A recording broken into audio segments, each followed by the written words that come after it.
Doctor साहब, आप बिल्कुल मत घबराएं, ऑपरेशन सक्सेसफुल हुआ है। अब आपका बेटा बिल्कुल ठीक हो जाएगा। भगवान आपको सदा सुखी रखे। डॉक्टर साहब, एक इमरजेंसी केस है। कहाँ? कैजुअल्टी में।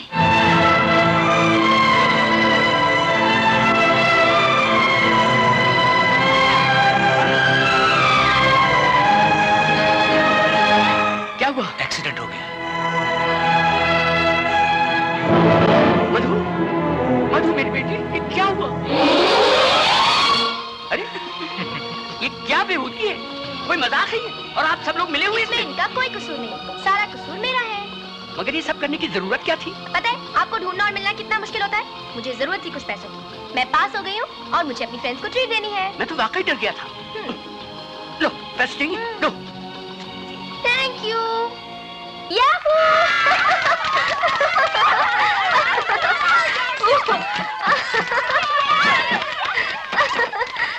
Oh God!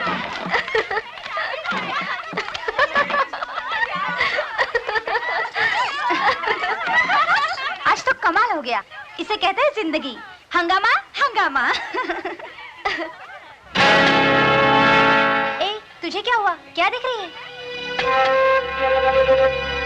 शिकार। कहाँ? उस अखबार के पीछे।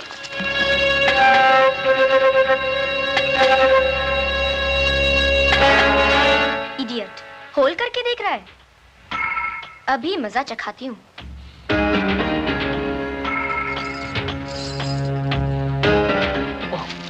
मर गए।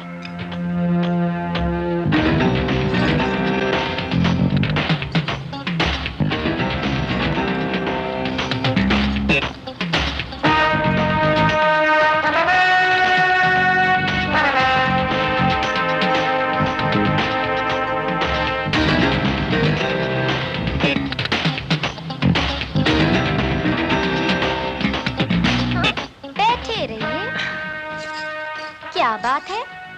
जी कुछ भी तो नहीं। कुछ तो है। अखबार के होल में से क्यों झांक रहे थे? वो जी वो सिगरेट से पेपर में होल हो गया था, उसी को देख रहा था। झूठे कहेंगे। सच सच क्यों नहीं कहते कि मुझे देख रहे थे, मेरा पीछा कर रहे थे?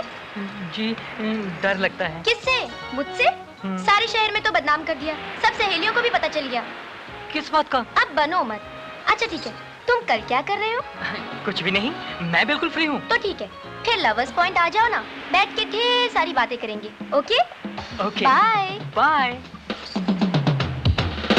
बच्चू कल आना तो। दिमाग ठीक ना किया तो मधु नाम नहीं। इस लड़की का तो दिमाग फिर गया है। सारा वक्त इतना मस्ती करना क्या अच्छा बात है। पिछला हफ्ता खटमल मारने का दवाई का बोतल में कोको कोला डालकर पी लिया और ऐसा नाटक किया कि हमारा हाथ पांव ठंडा हो गया। हमको तो चक्कर आ गया सर। और फिर हमको प्यार से क्या बोलता है मालूम? नहीं तुम पर ये दवाई पी लो, इस सुखी संसार से तुमको सुखी संसार नहीं, दुखी संसार में। ओके, सुखी संसार से नहीं, दुखी संसार से छुट्टी मिल जाएगा। पर सर अभी हमको मधु का कोईपन बात पर यकीन नहीं आता। वो कब झूठ बोलता है कब सच बोलता है कुछ पता नहीं चलता सर। हमने उसको वो शेर आया वाला कहानी पर सुनाया। मालूम हमको क्या बोला? बोला मिसेस पिंटो जब शेर आएगा तो हम उसका कान पकड़कर उसको अंदर बंद कर देगा। सर्कस में। हाँ, सर्कस में। बस इसीलिए बिफोर वो किसी को बंद करे आप उसका शादी करा दो। शादी? और उसकी? हाँ। मिसेस पिंटो मुझे तो लगता है कि वो शादी के मंडप में आपको बिठा देगी और खुद चली जाएगी पिकनिक पे अपनी सहेलियों के साथ। हमको शादी के मेंढक में बिठाने का पहले नहीं मिसेस पिंटो, मंडप। मंडप मेंढक एक ही बात है। हम जो बोलता है वो तो आप समझ गए। समझता है तो फिर एक बात और पण समझ लीजिए। समझाओ। मधु अब बहुत बड़ा हो गया है, उसका हाथ नीला करना ही मांगता है। नीला नहीं मिस पिंटो, पीला, मेहंदी मेहंदी। ओके, नीला पीला लाल कुछ भी कर दीजिए पर उसका शादी कर दीजिए। मधु को अब हम नहीं संभाल सकता। ओके, बहुत रात हो गया, हम जाता है। Good night. Good night Mrs Pinto.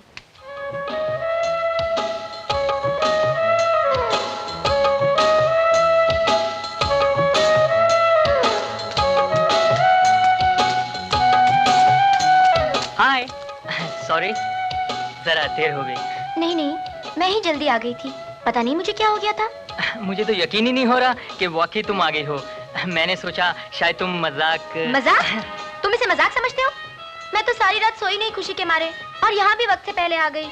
Sorry मधु, लेकिन ये फूल तुम्हारे लिए। ओह, मेरे लिए? हाँ हाँ। तुम मेरा कितना ख्याल रखते हो, मुझे तो यकीन ही नहीं आ रहा महेंद्र। मेरा नाम महेंद्र नहीं सुरेंद्र है। ओह, माफ करना, नाम भूल जाती हूँ ना मैं। ये फूल तुम वाकई मेरे लिए लाए हो? हाँ हाँ, तुम्हारे लिए, सिर्फ तुम्हारे लिए। ओह, मुझे उल्लू तो नहीं बना रहे ना वीरेंद्र? मेरा नाम वीरेंद्र नहीं सुरेंद्र है। हाँ हाँ वही। मुझे अपनी मोहब्बत का यकीन दिलाओ ना प्लीज। कैसे? क्या करूं? कुछ भी करो। तुम क्या कर सकते हो? क्या कर सकता हूँ? सब कुछ कर सकता हूँ। जो तुम कहोगी वो करूँगा। तुम चाहो तो मेरा इम्तिहान ले सकती हो। इतना प्यार? मुझे तो यकीन ही नहीं आ रहा। कहीं मैं सपना तो नहीं देख रही? मेरी उंगली काटो।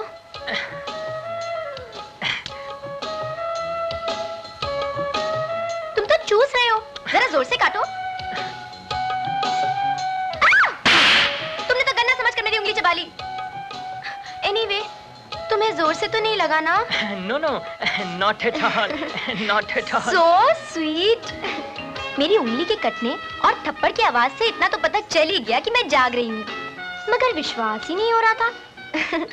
तुम मुझे कितना प्यार करते हो जोगिंदर? जोगिंदर नहीं सुरेंद्र। ओफो, तुम मुझे प्यार कितना करते हो? जान से भी ज्यादा। मैं प्यारी या जान?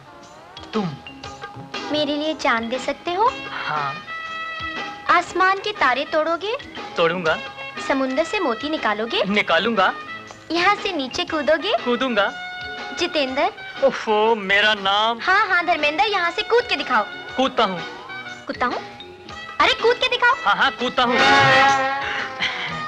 तुम वाकई सीरियस हो? अपनी मोहब्बत का इम्तिहान दो रविंदर। अभी तक तुम्हें मेरा नाम। कूद के दिखाओ राजेंद्र।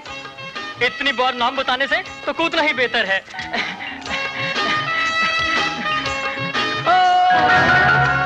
कूद गया तो क्या हुआ? हुआ ये कि उस बेचारे की दोनों टांगे टूट गईं। बस? जी बस नहीं, उसका घुटना भी निकल गया है, प्लास्टर में पड़ा हुआ बेचारा। लेकिन आप ये सब मुझे क्यों सुना रहे हैं? इसलिए सुना रहा हूँ कि इस एक्सीडेंट की जिम्मेवार आप हैं। मैं? जी आप। क्या जरूरत थी उसे कूदने के लिए कहने की? मैं तो सिर्फ उसका आत्मविश्वास देख रही थी। मैं देखना चाहती थी कि जो वो कह रहा है वो कर सकने की उसमें हिम्मत है कि नहीं। और क्या देखा आपने? मैंने देखा कि जो वो कह रहा था वो कर भी सकता है, मगर क्या? मगर ये कि जितना मजबूत उसका दिल है ना, उतनी ही कमजोर उसकी टांगे। ओह शट अप सिली गर्ल। अरे सवाल आपने किया, जवाब मैंने दिया, फिर शट अप सिली गर्ल क्यों? इसलिए कि अगर वो मर जाता तो? मर जाता तो ये शिकायत आपके पास नहीं आती और मुझे यहाँ खड़े होकर इतनी बड़ी एक्सप्लेनेशन नहीं देनी पड़ती। मधु बेटी, तुम अब बच्ची नहीं हो, बड़ी हो गई हो। औलाद चाहे कितनी भी बड़ी हो जाए, माँ बाप के लिए हमेशा बच्ची रहती है। आप ही तो मेरे माँ बाप हैं। क्या मैं आपके लिए बोझ बन गई हूँ? हल्का सा, मगर हाँ बोझ। जब कोई माँ बाप या अंकल अपनी बच्ची या बच्चे को गोद में ना उठा सके तो समझ लेना चाहिए कि अब वो औलाद बड़ी हो गई है, और अगर उस औलाद को उठाने की कोशिश करेंगे तो उनकी कमर की हड्डी भी टूट सकती है या खिसक सकती है। इसलिए माँ बाप अपने बुढ़ापे पे तरस खा के अपनी औलाद का बोझ किसी और के हवाले कर देते हैं। मतलब ये कि किसी नौजवान के हवाले, ताकि वो अपनी मजबूत कमर पे उनकी औलाद का बोझ उठा ले और उनका बोझ कम हो जाए। तो इस लीगल ट्रांसफर को कहते हैं शादी। इसलिए हमने फैसला किया है कि जल्द अज जल्द आपकी शादी करा लें। हाँ सेल्फिश, हद हो गई खुदगर्जी की। अंकल, आप अपनी हड्डी बचाने के लिए किसी दूसरे की हड्डी तोड़वाना चाहते हैं? माय गॉड, अपनी लाडली इकलौती बेटी का बोझ आज के वनस्पति नौजवान के कंधे पे डालना चाहते हैं, जो 10 फीट की ऊंचाई से कूदकर अपनी कमजोर टांगे तोड़वा डाले। No uncle, never. मैंने तो फैसला कर लिया कि जीऊंगी या मरूंगी तो सिर्फ आपकी गोद में। Good luck. भाई कपूर, फैसला तो तुम्हें ही करना है। मेरे फैसला करने से क्या होगा? हाँ तो उसे करनी है। एक काम करते हैं, संडे को तुम मेरे यहाँ आ जाओ, मधु को साथ लेते आओ, प्रकाश भी वहीं होगा और दोनों एक दूसरे को देख भी लेंगे।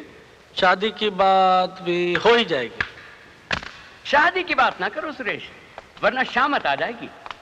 तुम ये करो, प्रकाश की एक तस्वीर मुझे दे दो, मैं तस्वीर उसे दिखा दूंगा और उसका रिएक्शन ले लूंगा। छोटे भाई की एक तस्वीर तो मेरे पास है, ये लीजिए। वाह, कब बताएंगे आप? कल कल मधु यहाँ आ रही है और मैं उसको तस्वीर दिखा दूंगा, बात खत्म।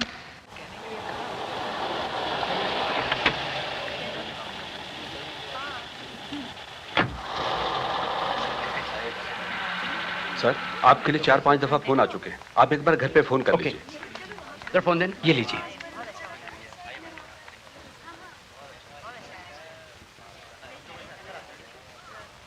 हेलो मधु। अंकल, हाँ, अंकल मेरी तबीयत बहुत खराब है। क्या हुआ? मेरे सीने में बहुत जोर से दर्द हो रहा है अंकल। अच्छा तुम घबराओ मत, मैं अभी आता हूँ।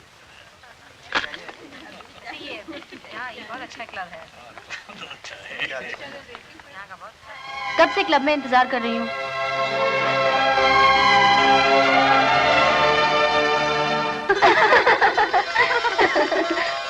मैम साहब, क्या?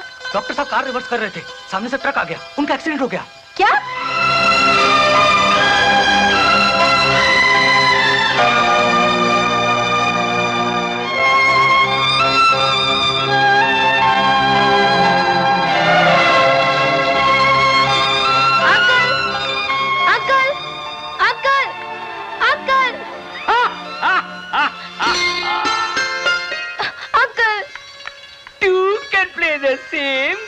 naughty, naughty. Uncle. Good morning, Mrs. Pinto. Good morning. Madhu बिटिया, क्या फैसला किया आपने? किस बात का? वही वो जो कल तस्वीर आपको दिखाई थी विजय कपूर की, उसका। ओ, वो विजय कपूर? जी। उसका फैसला तो मैंने रात को ही कर लिया था। गुड, मतलब ये कि आखिर तुमने लड़का पसंद कर ही लिया। हाँ अंकल, सिर्फ एक कमी है। क्या? उस बेचारे का जो वो हुलिया है ना, वो थोड़ा बदलना पड़ेगा। हुलिया बदलना? हाँ। हुलिया तो शादी के बाद उसका बदल ही जाएगा। हाँ, वो तो बदल ही जाएगा, लेकिन आप पहले उसको ये तस्वीर भिजवा दीजिए, उसके बाद ही शादी हो सकेगी। ये क्या है? वो है आपके कल वाले विजय कपूर। दरअसल अंकल हुआ ये कि कुछ दिन पहले मैंने एक अखबार के अंदर एक फोटो और इश्तेहार देखा।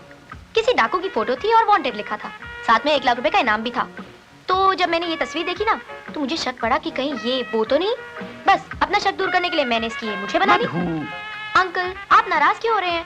लाइए मैं इसे वॉशिंग पाउडर से धो के लाती हूँ। मधु, हद होती है यार मजाक करने की। अगर तुम्हें शादी नहीं करनी तो ना करो, मगर इस तरह लोगों का वक्त क्यों बर्बाद कर रही हो? मैं लोगों से कह दूंगा कि मधु शादी नहीं करेगी, मगर तुमसे मैं कभी कुछ नहीं पूछूंगा।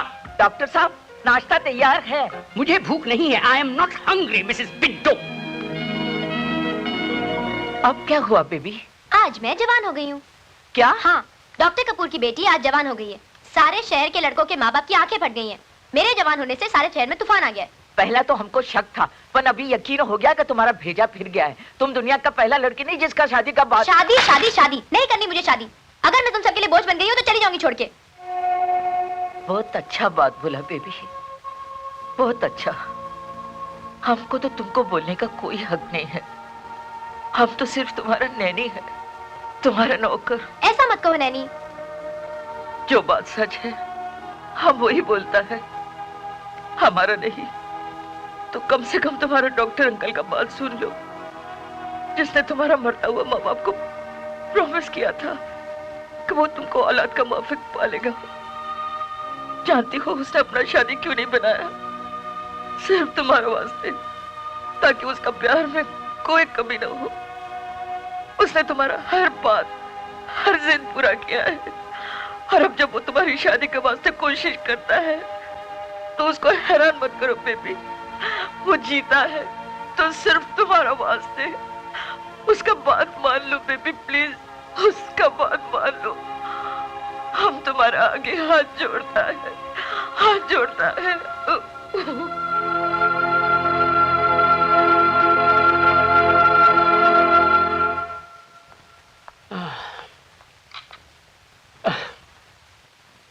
Coffee doctor.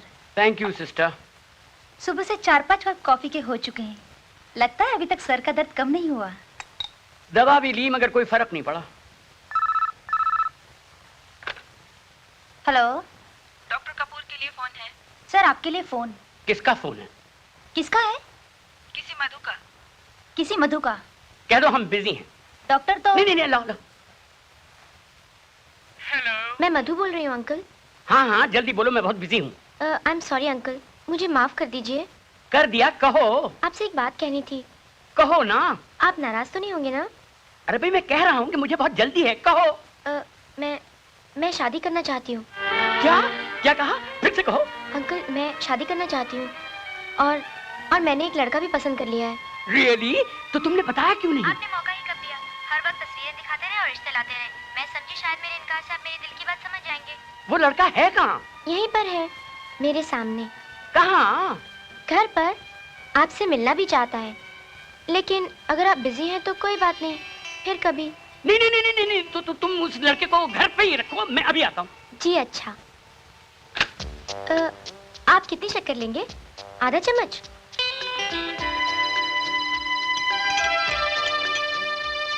ये लीजिए। आप तो कुछ ले ही नहीं रहे। ये नमकीन बिस्किट लीजिए ना प्लीज, शर्माइए मत।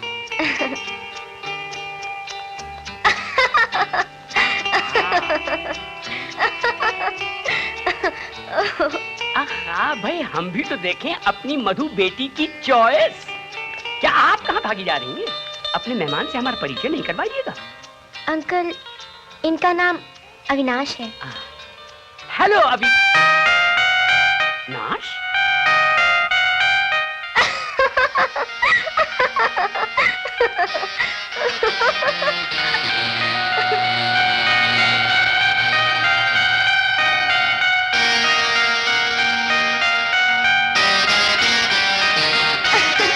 अंकल दामाद कैसा लगा?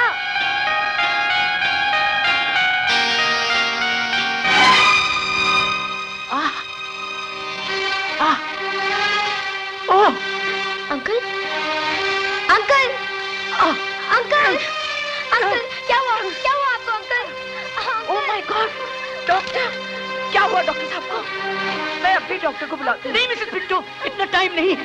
मधु बेटे मेरी बात सुनो। नहीं नहीं नहीं अंकल, आपको कुछ नहीं होगा अंकल, आपको कुछ नहीं होगा। प्लीज आपको कुछ नहीं होगा अंकल, मैं प्रॉमिस करती हूँ। मैं आपको कभी तक नहीं करूंगी अंकल। कभी तक नहीं करोगी? कभी नहीं। वादा करती हो? हाँ वादा करती हूँ अंकल, आई प्रॉमिस। देखा, फंस गई ना। इसे कहते हैं नहले पे दहला। व्हाट? तो ये सब एक्टिंग थी? जी नहीं, ये अदाकारी का कमाल था। वाह डॉक्टर, क्या एक्टिंग किया। ये आपने अच्छा नहीं किया अंकल। मैं तो डर गई थी कि कहीं। डॉक्टर कपूर कहीं नहीं। डॉक्टर कपूर तब तक नहीं मरेंगे जब तक आपकी डोली नहीं निकलेगी।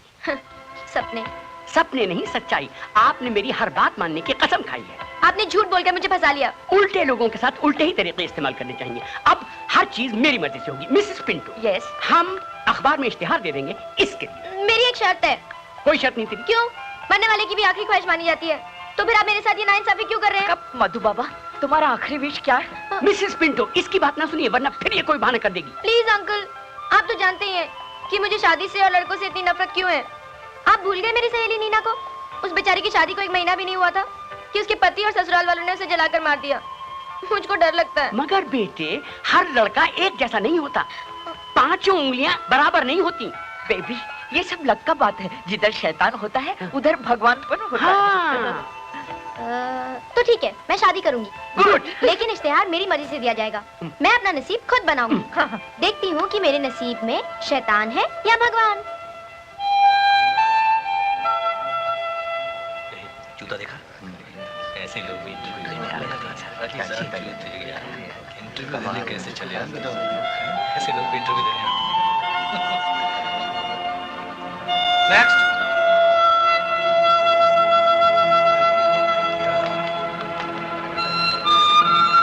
फाइल लेके आओ जल्दी।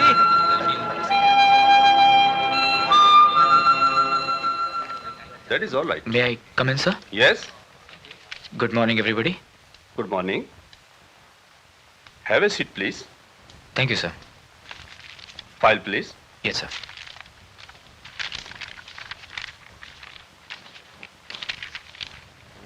BSc फर्स्ट क्लास और स्पोर्ट्समैन भी हो? जी। खैर, एनी रिकमेंडेशन? जी। मेरा मतलब है कोई सिफारिश है तुम्हारे पास?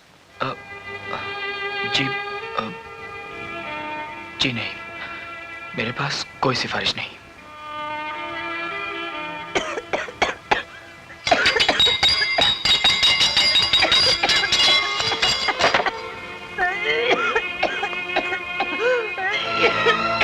माँ, माँ,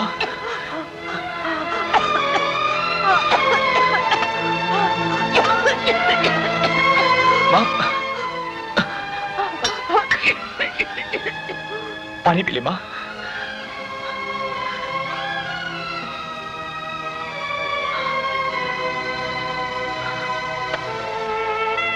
बेटा, नौकरी मिल गई।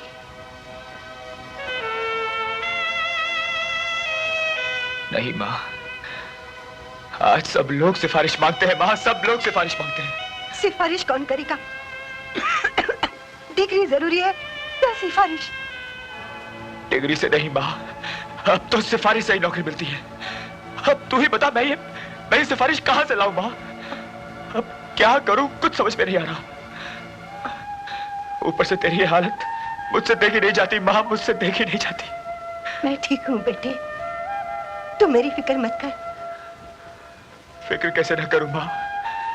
तेरी ये बीमारी, हमारी ये गरीबी, ये हालत, ये बेकारी, क्या हमारे नसीब में यही सब कुछ लिखा है माँ? सब ठीक हो जाएगा, तू फिक्र मत कर बेटे, सब ठीक हो जाएगा। तेरा नसीब भी बदलेगा। भगवान के घर में देर है, अंधेर नहीं। अरे हाँ, रहीम चाचा ने तुझे बुलाया है। रहीम चाचा ने? बिल्कुल ठीक कह रहे हैं आप। नमस्ते चाचा। आओ विशाल मियाँ, मैं तुम्हारा इंतजार कर रहा था। नौकरी मिली या नहीं? नहीं चाचा। फिक्र मत करो, दूसरी नौकरी मिल जाएगी। हिम्मत रखो, हिम्मत मर्दा मदद खुदा। अब तो हिम्मत भी साथ छोड़ चुकी है चाचा। चाचा के होते हुए? आखिर ऐसा कब तक चलेगा चाचा? सिफारिश के बिना तो नौकरी नामुमकिन है, और फिर ऊपर से माँ की बीमारी।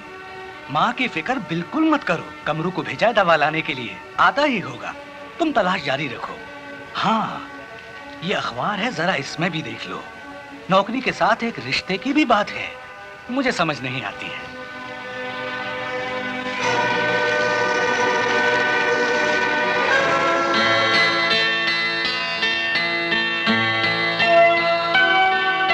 एक बड़े घर की लड़की के लिए रिश्ते की जरूरत है। लड़की अक्सर बीमार रहती है।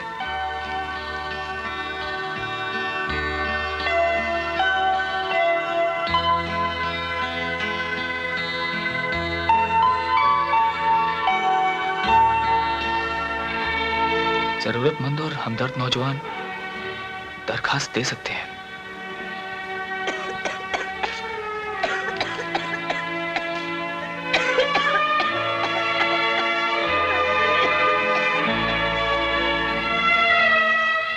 जरूरतमंद और हमदर्द नौजवान दरखास्त दे सकते हैं।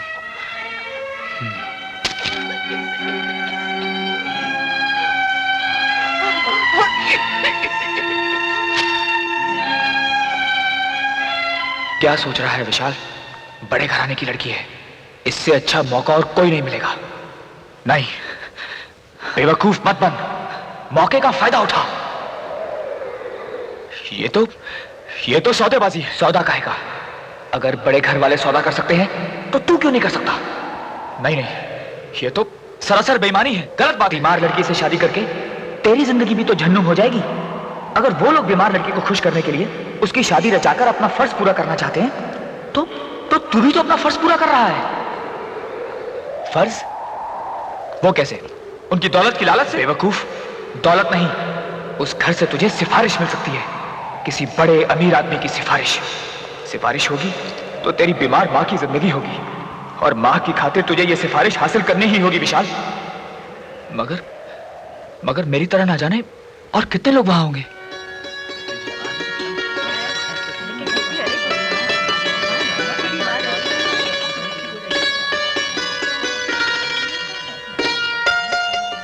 जब से अखबार में इश्तिहार देखा है, हमारी रातों की नींद उड़ गई है।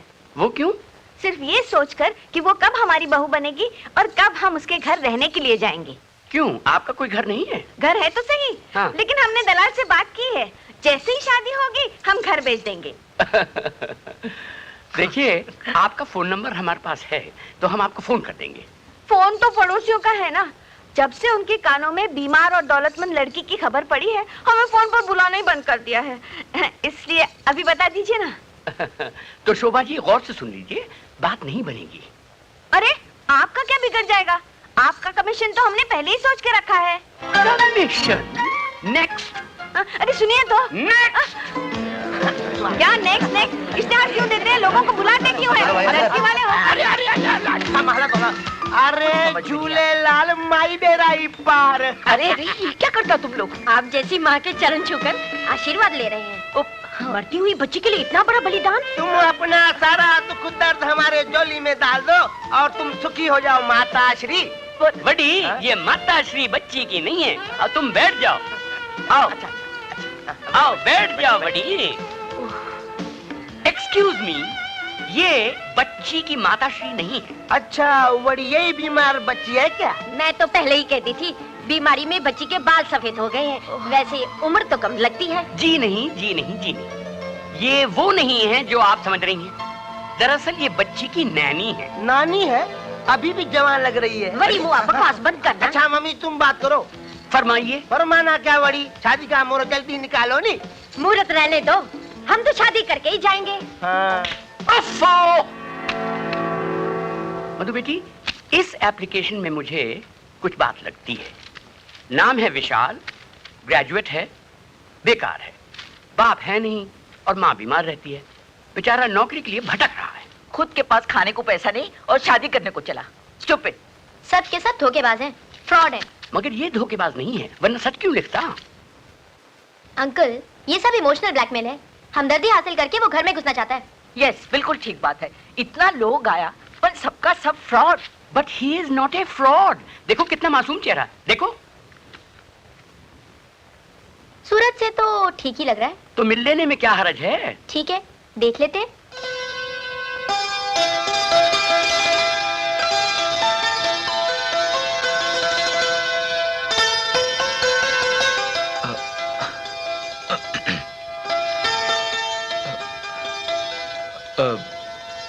नमस्ते जी,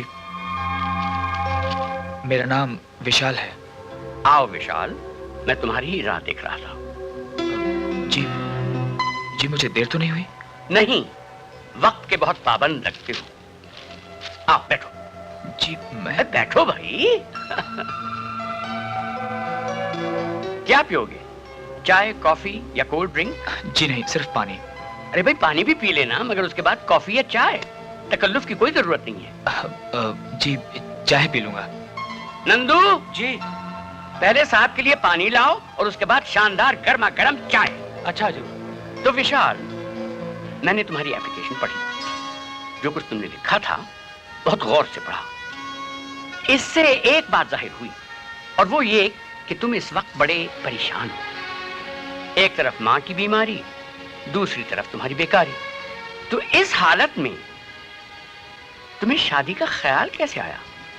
मतलब ये कि तुमने अखबार में इश्तिहार पढ़ा और मालूम हुआ कि एक अमीर घराने की एक लौती बेटी है, काफी बीमार रहती है, कुछ ही दिनों की मेहमान होगी, हैं? और उसके बाद उसकी सारी दौलत तुम्हारी होगी और तुम अपनी बाकी जिंदगी शान और शौकत और आराम से गुजारोगे, है ना?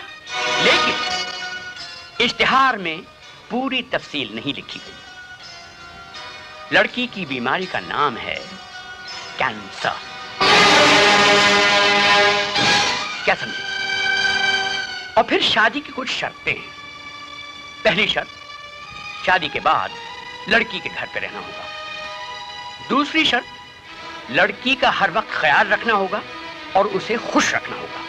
तीसरी शर्त, लड़की का कारोबार संभालना होगा, सिर्फ संभालना, और इस काम के लिए तुम्हें एक तनख्वाह मिलेगी। चौथी शर्त, लड़की की सारी दौलत और जायदाद पे सिर्फ उसका हक होगा। वो जिस तरह चाहेगी उसे इस्तेमाल करेगी, किसी और का दखल नहीं। और उसकी जिंदगी के बाद ये सारी दौलत एक अनाथ आश्रम जाएगी, अगर उसने वसीयत ना की तो। पांचवी शर्त, वसीयत लड़की अपनी मर्जी से करेगी और सिर्फ खानदानी वकील के सामने। समझे? और कुछ? बस और कुछ नहीं। जी मुझे लड़की की जायदाद और दौलत से कोई वास्ता नहीं है, और ना ही मुझे कुछ चाहिए उससे। कुछ नहीं चाहिए उससे? यानी बगैर किसी मतलब के तुम शादी करोगे उससे? गलत युग में पैदा हुए तुम विशाल। सतयुग की कथाओं से निकलकर तुम ये कलयुग में कैसे आ गए? मैं सतयुग की किसी कथा का कोई पात्र या किरदार नहीं हूं साहब। मैं तो इस कलयुग की एक बीमार माँ की आखिरी उम्मीद हूं, जिसने मेहनत मजदूरी करके मुझे पढ़ाया, लिखाया और अपनी जान को कई रोक लगा ली।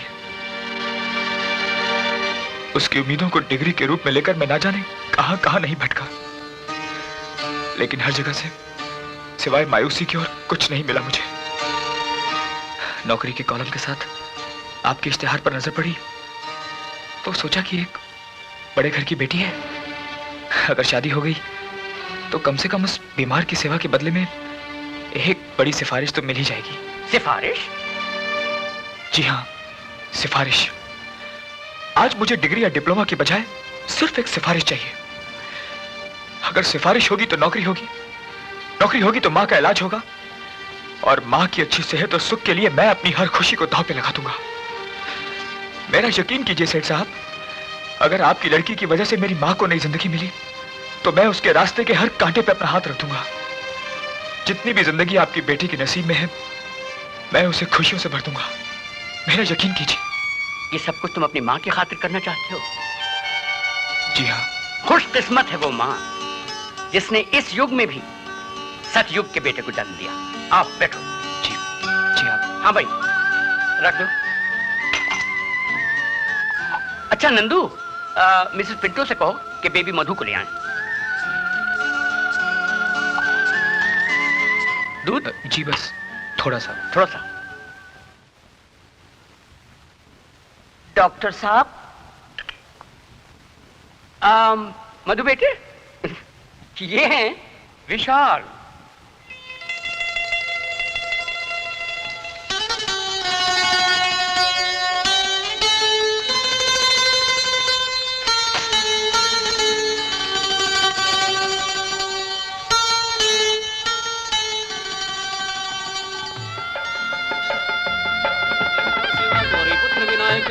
ओम सूर्यो देवाय स्वाहा, ओम चंद्रो देवाय स्वाहा, ओम मंगलो देवाय स्वाहा, ओम गजानन।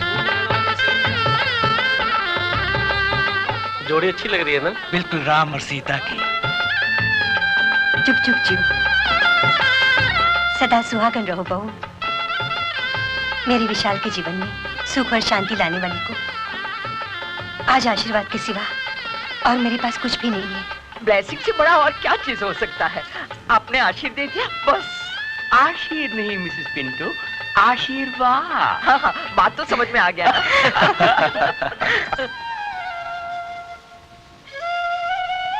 बेटा जा, बहू रात तक रही होगी। वो ठीक है माँ, लेकिन तुम्हारी तबीयत। बस कर बेटा, जाना, मैं सो जाऊंगी। अच्छा माँ, तुम सो जाओ, किसी चीज की जरूरत हो तो। मुझे किसी चीज की जरूरत नहीं, जा तू अब जा। अच्छा माँ।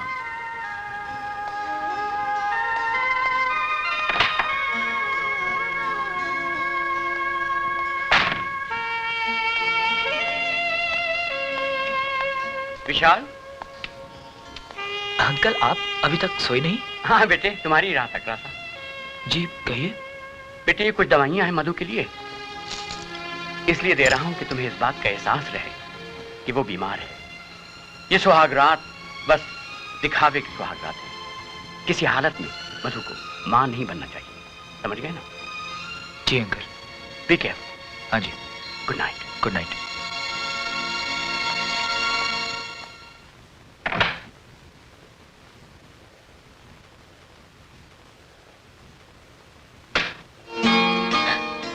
अरे बाप रे,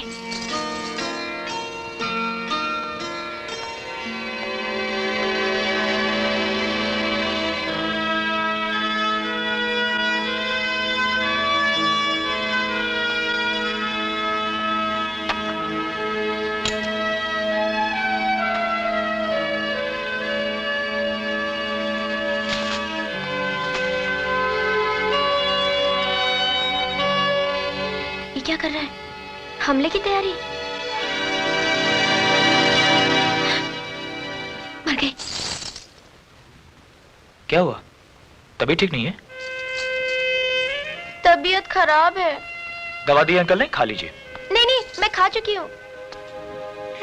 अच्छा किया। नींद नहीं आ रही? आ रही है, बहुत जोरों से।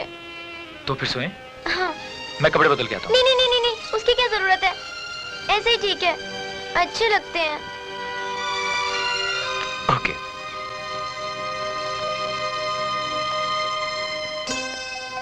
अरे ये तो मेरी तरफ ही आ रहा है। अब ये क्या करने वाला है? कैसे भगाऊं इसे? आज तो मर गए, क्या करूं?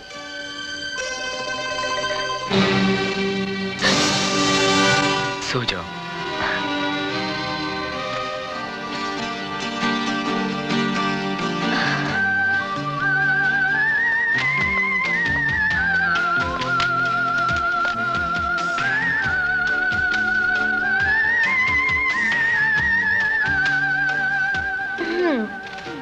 चलो, बेचारे की सुहाग रात को बैराग की रात में बदल ही दिया।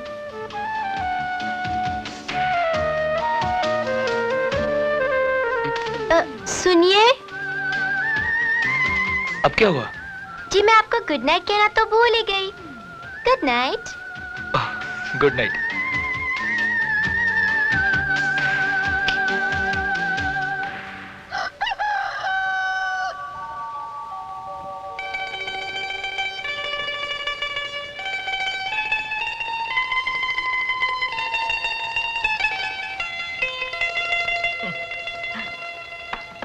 मधु baby, Madhu baby, baby. Good morning. Good morning nanny. Baby, हम कितना खुश है कि तुम्हारा शादी हो गया। खुशी का मारे हमको नींद पर नहीं आया। रात भर सोचता रहा कि तुमको कितना अच्छा हस्बैंड मिला है। कल तुम्हारा सुहागरात था, अच्छा था ना? हाँ, एक्सीलेंट, मजा आ गया नैनी। रियली? हाँ, सारी टेंशन ही निकल गई, बदन फूल की तरह हल्का हो गया। चुप भी रहो बेबी, तुमको बिल्कुल शर्म नहीं रहा। अरे इसमें शर्म की क्या बात है नैनी? सच तो कह रही हूँ। सच तो सारा वर्ल्ड जानता, ढोल बजाने का क्या जरूरत? सबको मालूम है कि सुहागरात को क्या होता। धत तेरे की, जो तुम सोच रही हो वो बात नहीं है नैनी। मैंने सुहागरात को बैराग की रात में बदल दिया। क्या मतलब? मतलब ये कि बीमार होने का ऐसा नाटक किया कि वो जिंदगी भर मेरे करीब आने की कोशिश नहीं करेगा। बेचारा जाके सोफे पे सो गया। What? Of course, विटामिन के टैबलेट्स को वो कैंसर की दवाई समझ रहा है। बेबी, ये बात अच्छा नहीं है। अब अच्छा है या बुरा ये तो मुझे मालूम नहीं, लेकिन इतना जानती हूँ कि बड़ा मजा आ रहा है। अंकल ने भी क्या नाटक किया नैनी। तुम और तुम्हारा अंकल दोनों को न जाने कब अकल आएगा। किसी बेचारे का ऐसा मजाक करना अच्छी बात नहीं है बेबी। हम जाकर उसको सब बता देगा। ओ नो नैनी, सब गड़बड़ कर दोगी। थोड़ी देर तो मजा लेने दो। तुम दोनों मजा करो और वो बेचारा छोकरा। जी मैं। जी हाँ, आप विशाल, आज से इस कुर्सी के मालिक आप हैं, समझे आप? और इस कंपनी की बागडोर आपको संभालनी होगी। मधु के डैडी मेरे दोस्त विक्रम खन्ना इस पे बैठा करते थे, आज उनके दामाद विशाल बैठेंगे। आइए बैठिए, हम देखें तो सही कि आप लगते कैसे हैं इस कुर्सी पर। बैठो भाई, डरने की क्या बात है, आओ। Right, good good good.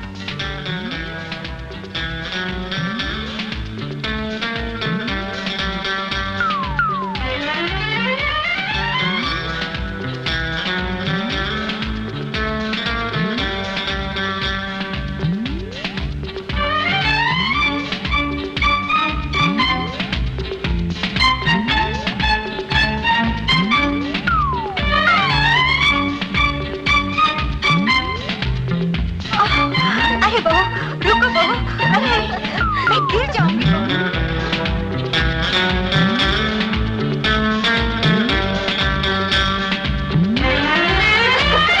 नहीं बाबा, अब तो मुझसे नहीं हो रहा है। बस बस बहू बस, अब मैं बहुत थक गई। आखिर कब तक बेचारे विशाल का इम्तिहान लेती रहोगी? इम्तिहान तो चल रहा है, लेकिन रिजल्ट कब निकलेगा? देखते हैं। अच्छा, 1 महीना हो गया है। बेचारे की हालत साफ छुछुंदर जैसी है, न उगल सकता न निगल सकता है। तो शादी करने के लिए भी वही मेरे पास आया था, मैं नहीं गई थी उसके पास। अब बस भी कर, बता दे उसे ये सब झूठ है। चुप। मुझे तो तरस आ रहा है बेचारे पर। तो तू कर लेना उससे ठीक शादी। है, आ जाने दो उसे, बात कर लेते हैं। अरे बाप रे, 5 बज गए। चलो तुम लोग किसको यहाँ से विशाल आने वाला है। अपनी बलमा का कैसा इंतजार हो रहा है। Oh, shut up and get lost. चलो। Okay bye.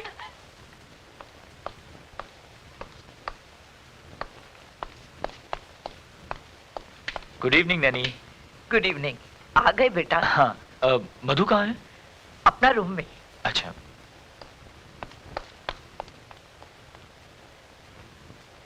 बेचारा थक कर आया है और अब शुरू होगा दूसरा नाटक।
अरे बेटा, तू आ गया? हाँ माँ, कैसी तबीयत है अब तेरी? मैं तो अब बिल्कुल ठीक हूँ। भला हो बेचारी बहू का, जो मेरा हर वक्त ख्याल रखती है। कौन? मधु। और कौन सी है मेरी बहू? आज तो उसने हद ही कर दी, खुद भी बच्चों की तरह भागती रही और मुझे भी भगाती रही। क्या? हाँ, रोज सैर कराने ले जाती है मुझे। आज तो मुझे ऐसा लगा कि जैसे मैं कभी बीमारी नहीं थी। हाथ पकड़कर बोली, तेज तेज भागो। उसे ऐसा नहीं करना चाहिए। क्यों? वो खुद भी तो मेरा मतलब है तुम बीमार रहती हो ना, इसलिए। मैं तो भली चंगी हूँ, तू अब मेरी चिंता छोड़। तेरी चिंता कैसे छोड़ू माँ? तू ही तो मेरा सब कुछ है। अरे हाँ, आज मुझे तनख्वाह मिली है, मेरी पहली तनख्वाह। माँ रख ले। चुक चुक जियो मेरे लाल। लेकिन बेटी, ये पगार अब तू मधु को दे दे। क्यों? मधु को क्यों? इसलिए कि वो तेरी पत्नी है बेटी। पति की कमाई पर उसकी औरत का हक होता है। और मेरी अच्छी अच्छी माँ का कोई हक नहीं होता? माँ को तो अपने बच्चों के प्यार की जरूरत होती है, वो तो मुझे मिल रहा है। ले बेटे, ये तनख्वाह तू मधु को दे दे, वो बहुत खुश हो जाएगी। ये क्या है? ये मेरी जिंदगी की पहली कमाई। Very good. माँ को देने गया था, माँ ने कहा कि अब यह तनख्वाह तुम्हें दे दूं, क्योंकि इस पर अब तुम्हारा अधिकार है। और हाँ, किसने कहा था माँ के साथ इतनी भागदौड़ी करने के लिए? तो माँ ने बता दिया तुम्हें? जी हाँ, सब बता दिया। मगर जब तुम्हारी खुद की तबीयत ठीक ना हो, मेरा मतलब है कि इतना ज्यादा करने की क्या जरूरत थी मधु? मैं तो माँ को खुश कर रही थी। उनकी सेवा से बहुत सुख मिलता है मुझे। तुम नहीं चाहते कि मैं तुम्हारी माँ के साथ हंस बोल? नहीं मधु, मेरा ये मतलब नहीं था। जैसे वो मेरी माँ है, वैसी तुम्हारी भी। तुम्हारा भी उतना अधिकार है उन पर जितना कि मेरा। तुम नहीं जानती मधु, माँ की सेवा करके तुमने उनके और मेरे मन में अपने लिए कितनी इज्जत बना ली है। मगर प्लीज अपना भी ख्याल किया करो। तुम खुद कितनी कमजोर हो गई हो। चलो दवा P low. Come on come on come on मधु।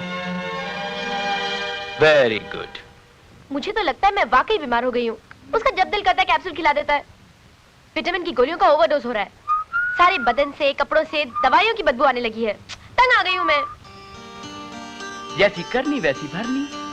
बीमारी का बहाना तुमने किया था, अब इलाज तो होगा। दवाइयाँ तो बंद हो सकती हैं। झूठ को सच बनाने के लिए कड़वी दवाइयाँ तो तुम्हें पीनी पड़ेंगी। इसका सीधा इलाज ये है कि उसको सब कुछ सच्ची सच्ची बता दो। नहीं, सारे किए किराए पे पानी फिर जाएगा। दिन रात वो जो मेरी सेवा कर रहा है सारी पुस हो जाएगी। अभी तो मजा आ रहा है। ये मजा तुमको बहुत भारी पड़ेगा। बिल्कुल ठीक कहा आपने मिसेस पिंटो। आप भी तो इसका साथ मिलकर नाटक करता है, बच्चा का साथ में बच्चा बन गया है। हम क्या करेगा मिसेस पिंटो, मधुर ने फंसा दिया हमें। हमें तो ये भी नहीं मालूम कल ये बात खुल जाएगी तो हम विशाल को जवाब क्या देगा। इसीलिए तो हम बोलता है कि उसको सब कुछ सच्ची सच्ची बता दो। हाँ यार मधु, बता दो ना सब कुछ। ना बाबा ना, कौन बांधेगा बिल्ली के गले में घंटी।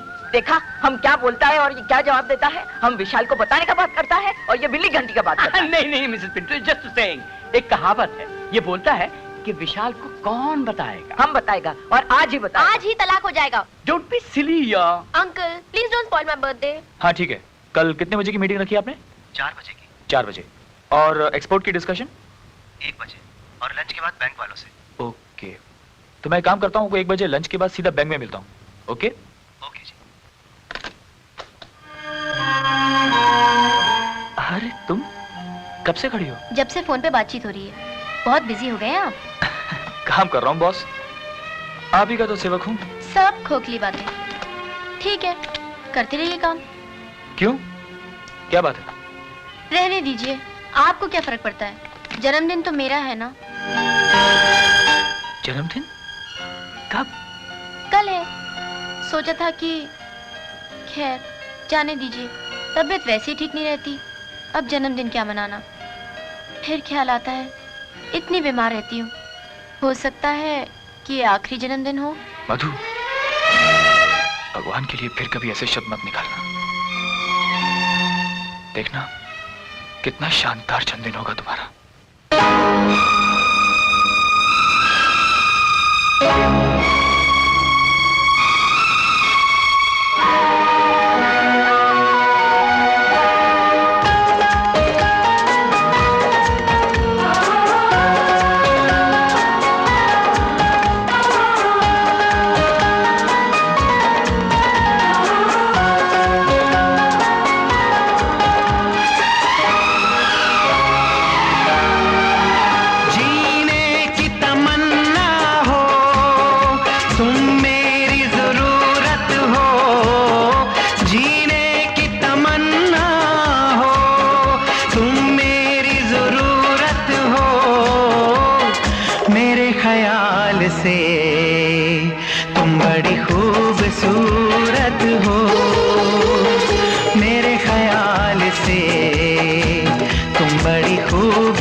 से तुम बड़ी खूबसूरत हो, मेरे ख्याल से तुम बड़ी खूबसूरत हो।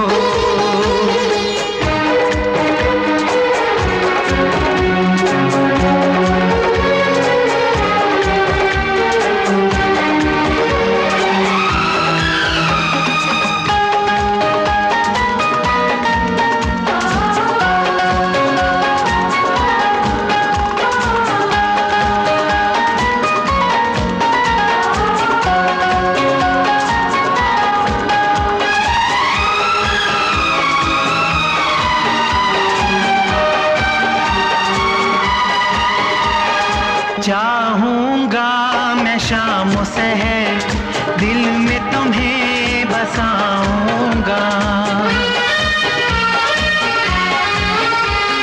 चाहूंगा मैं शाम सहर दिल में तुम्हें बसाऊंगा। भूलोगी ना सारी उम्र इतनी तुम्हें वफा दूंगा। मेरा चैन हो मेरी प्यास हो तुम मेरी मोहब्बत हो। मेरे ख्याल से तुम बड़े खूबसूरत हो, मेरे ख्याल से तुम बड़े खूबसूरत हो। जीने की तमन्ना हो तुम मेरी जरूरत हो, जीने की तमन्ना हो तुम मेरी जरूरत हो। हाँ मेरे ख्याल से तुम बड़ी खूबसूरत हो। हाँ मेरे ख्याल से तुम बड़े खूबसूरत हो। ओ मेरे ख्याल से तुम बड़ी खूबसूरत हो। मेरे ख्याल से तुम बड़े खूबसूरत हो। अंकल क्या बात है, आज आपने नाश्ता भी नहीं किया? भूख नहीं है। भूख क्यों नहीं है? नहीं है, अब क्या करें? झूठ मत बोलिए, आप नाराज हैं मुझसे? नाराज नहीं होऊंगा तो खुश होऊंगा तुमसे। कल तुम्हारी बर्थडे पार्टी में विशाल को देख के मुझे अपने आप पे शर्म आने लगी। सबको भूल गया सिर्फ तुम्हें खुश रखने के लिए, और तुम उसकी मासूमियत और सादगी का फायदा उठा रही थी। ये शादी करके तुमने मुझ पे एहसान तो कर लिया, मगर इस लफ्ज़ शादी को तुमने मजाक बना दिया। अपने सबसे पाक रिश्ते की बुनियाद को तुमने झूठ पर रखा है। जिस दिन विशाल को मालूम हो गया ना कि सच्चाई क्या है, एक ज्वालामुखी फटेगा जो हम सबको जलाकर राख कर देगा। अंकल मैं तो अपनी तसल्ली के लिए। तसल्ली? अभी तक तुम्हारी तसल्ली नहीं हुई। प्लीज इस झूठ को बंद करो और उसे सच बता दो, बाकी तुम्हारी मर्जी।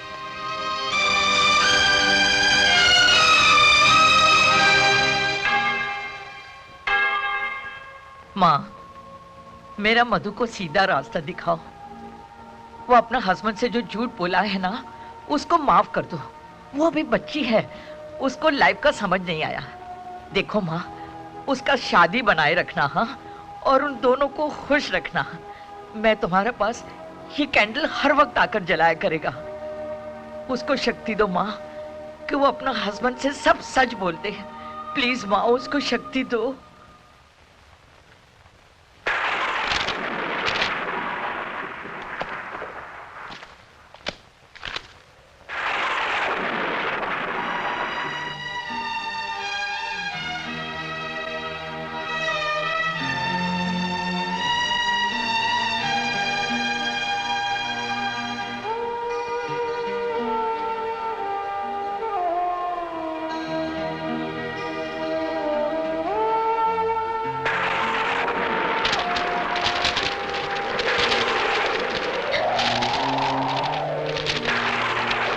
खिड़की बंद कर दूं?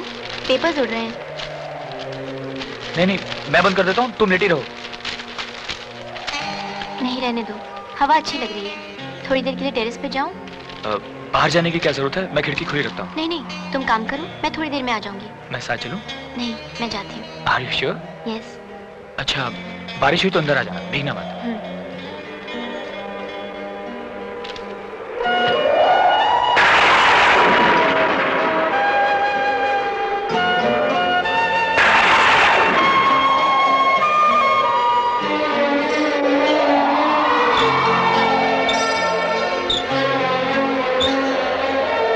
तुम उसकी मासूमियत और सादगी का फायदा उठाया।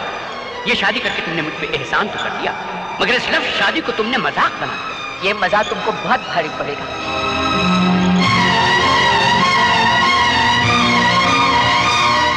अपने सबसे पाक रिश्ते की बुनियाद को तुमने झूठ पर रखा है। ये मेरी जिंदगी की पहली कमाई। जिस दिन विशाल को मालूम हो गया ना कि सच्चाई क्या है, एक ज्वालामुखी फटेगा।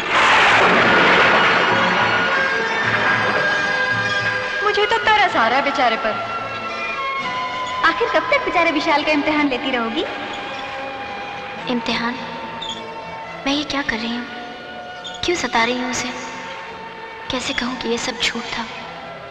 कैसे कहूँ कि मैं प्यार करती हूँ उसे?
जब बारिश होगी, मिलेंगे जब बारिश होगी। ये मौसम भी गया, वो मौसम भी गया, ये मौसम भी गया, वो मौसम भी गया। अब तो कहो मेरे सनम फिर कब मिलोगे? अब तो कहो मेरे सनम फिर कब मिलोगे? मिलेंगे जब बारिश होगी, मिलेंगे जब बारिश होगी।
मौसम भी गया, वो मौसम भी गया, ये मौसम भी गया, वो मौसम भी गया।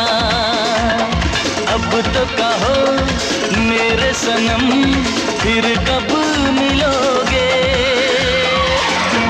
मिलेंगे जब बारिश होगी, मिलेंगे जब बारिश होगी।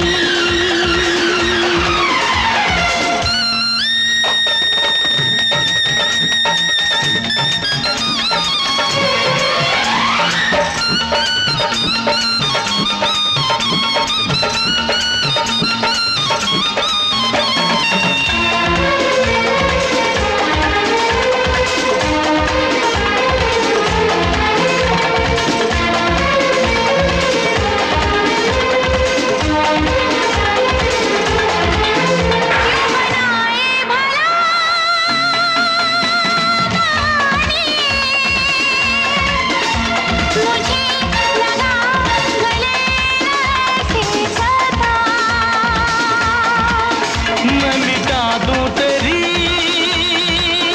बेचैनी, मेरे हसी सनम जरा पास आ।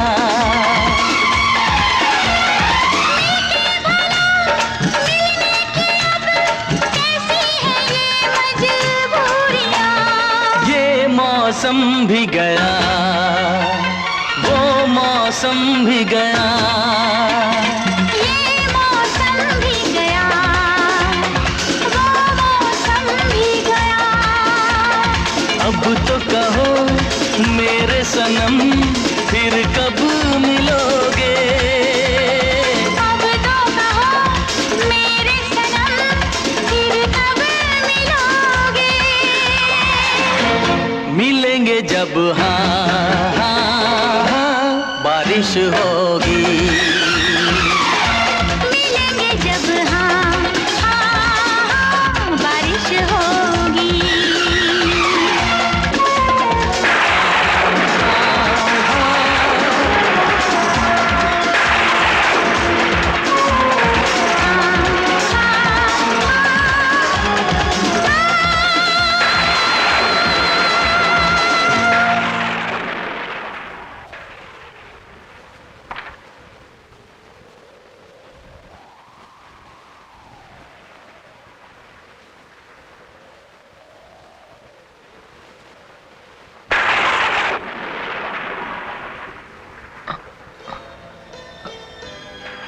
अरे मधु, तुम? हाँ मैं। चलो उठो, लेट जाओ। हाँ लेकिन मधु, मैं वहां? हाँ लेटो ना। नहीं नहीं मधु, मुझे सोफे पे सोने की आदत पड़ चुकी है। देखो, मुझे और गुनहगार मत बनाओ। अनजाने में बहुत अपराध हुआ है मुझसे।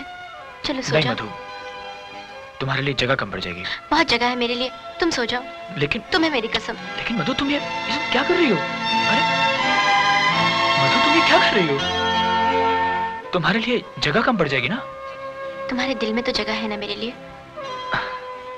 हाँ मधु, बहुत जगह है, बहुत जगह है।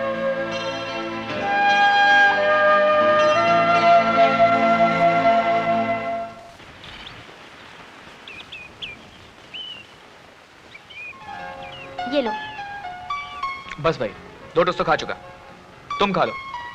लो मैं खिलाता हूँ। चलो मुंह खोलो। अच्छा मुंह खोलो। खाती हूँ। पहले ये बताओ कि तुम घर कितने बजे आओगे? भाई 6-7 बजे। जल्दी नहीं आ सकते?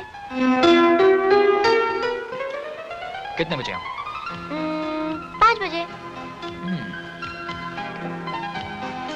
ठीक है, 5 बजे आना। Okay, see you then. Bye bye.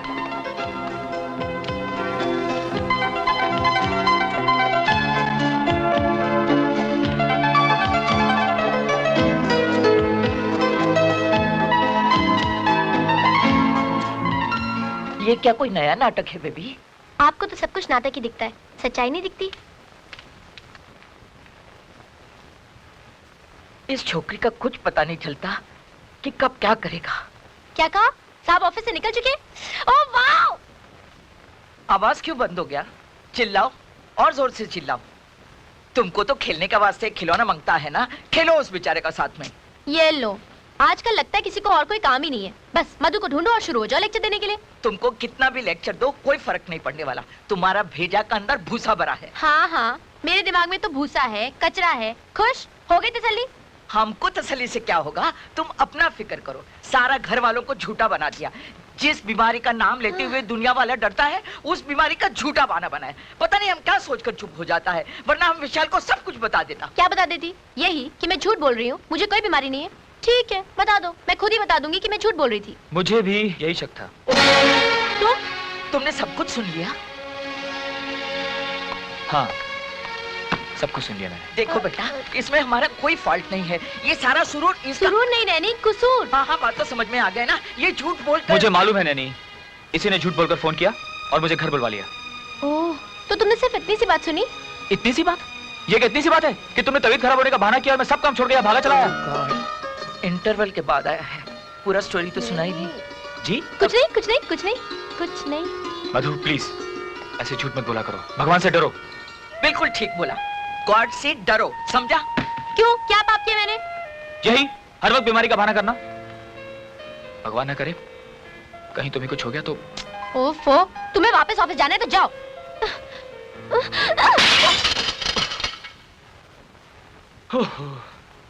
Okay Baba, okay.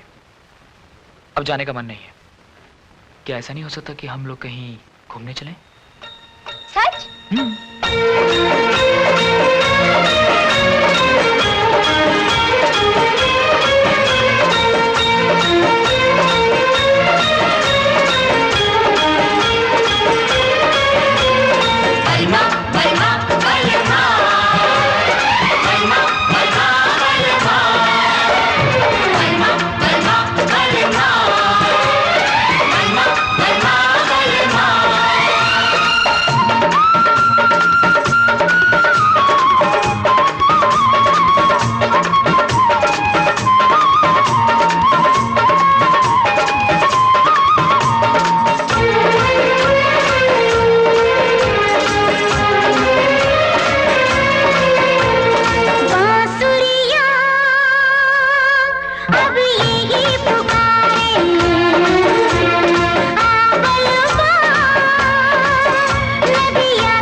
से निंदिया चुराऊंगा, तेरे होठों से लाली उड़ाऊंगा। बांसुरिया अब यही पुकारे, आवल माँ नदिया के किनारे। तुझे सांसों में अपनी बसाऊंगी, तुझे अपनी नजर में छुपाऊंगी। बांसुरिया अब यही पुकारे,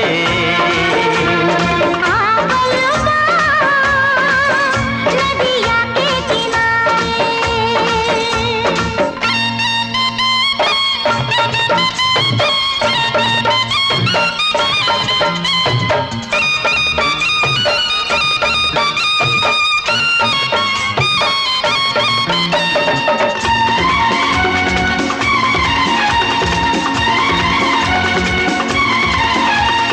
आंखें बिछाए बैठी थी दिलबर की चाह में, कब से खड़ी थी मैं यहाँ चाहत की राह में।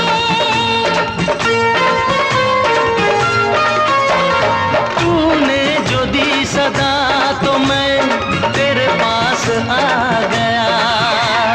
दुनिया भुला के मैं सनम तुझ में समा गया।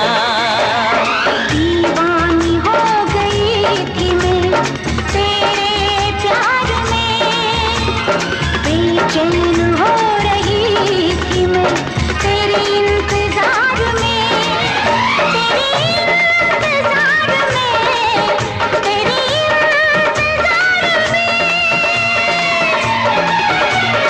बांसुरिया अब यही पुकारे,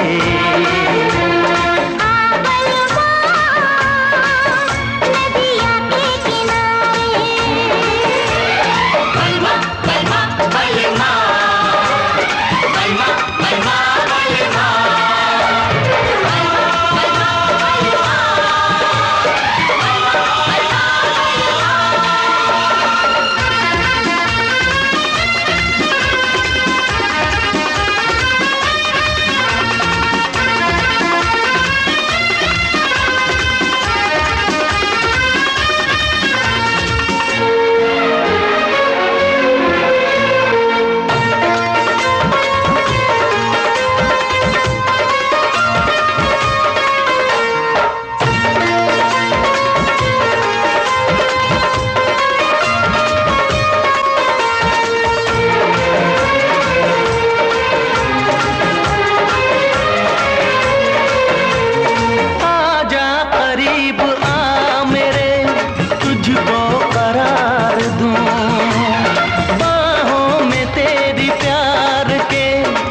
लम्हे गुजार दूं।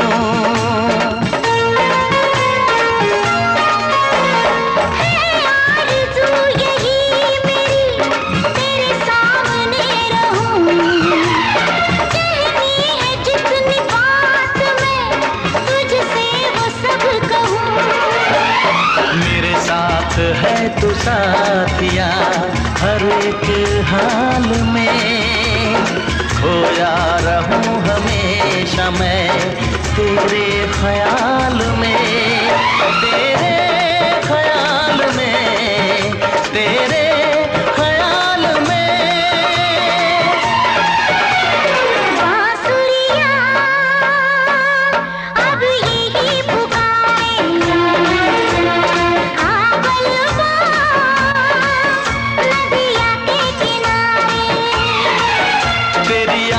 से निंदिया चुराऊंगा, तेरे होठों से लाली उड़ाऊंगा, तुझे सांसों में अपनी बसाऊंगी, तुझे अपनी नजर में छुपाऊंगी। बांसुरियां अब यही पुकारे,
बहू सदा सुहागन रहो। कितनी प्यारी लग रही है मेरी बहू। मेरी उम्र भी तुम्हें लग जाए। नहीं माँ जी, ऐसा मत कहिए। आप हमेशा सलामत रहें, आपका साया हमेशा हमारे सर पे रहे। बेटी। माँ जी, आज मुझे आपके आशीर्वाद की बहुत जरूरत है। मेरा आशीर्वाद तो हमेशा तुम दोनों के साथ है बेटी। मैं नर्वस क्यों हो रही हूँ? क्या कहा बेटी? जी कुछ नहीं, बस यूं ही। Mrs Pinto. Yes sir. Madhu क्या कर रही है? कोई नया नाटक बेचारा विशाल से सेवा करा रही होगी। Very good. क्या बुराई हो रही है मेरी? अजी हम कौन होते हैं आपकी बुराइयां करने वाले? मिसेस पिंटो, आज रात का खाना हम बाहर खाएंगे। Yes sir. क्या बात है अंकल, आज आपका मूड कुछ? जी आप बताइए कि आपको क्या चाहिए? मदद। कोई मदद वदद नहीं भाई, हद होती है हर बात की। हर वक्त हमसे झूठ बुलवाया जा रहा। झूठ नहीं, मेरी खातिर एक सच बोल दीजिए ना। कौन सा सच? विशाल को सच बता दीजिए। क्या? यही कि मुझे कोई बीमारी नहीं है। तो आपने सच बताने का फैसला कर लिया? जी। वेरी गुड, ये तो बहुत अच्छा बात है। ठीक है तो बता दीजिए। नहीं, आप बता दीजिए ना। जी नहीं, ये खेल आपने शुरू किया था, आप ही इसको खत्म करेंगे। ठीक है।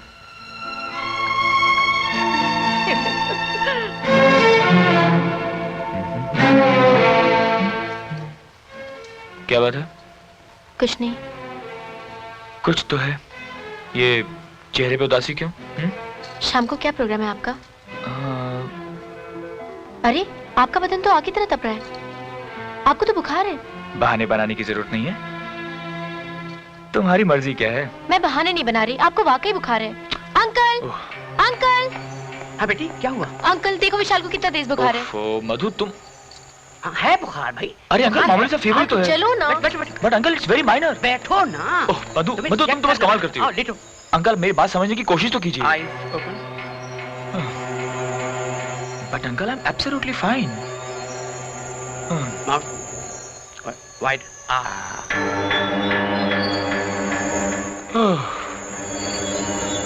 सांस लो। ओके। दर्द होता है? हाँ हल्का सा। कब से? यही कुछ दिनों से। Nurse, immediate X-ray and blood test. Yes sir.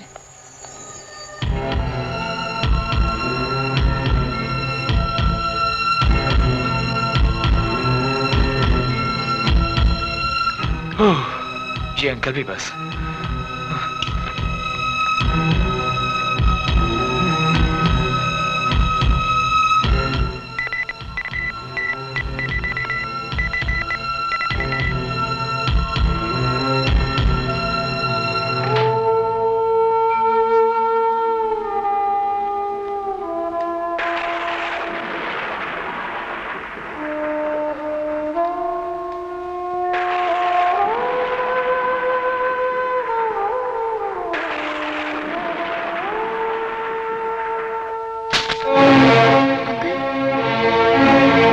Report मिली, क्या लिखा है उसमें?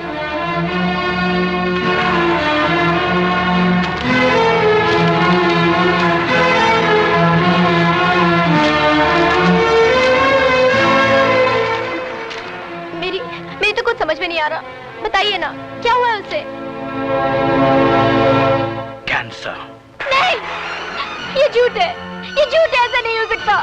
झूठ नहीं बेटे, सच है, उसे कैंसर हुआ है।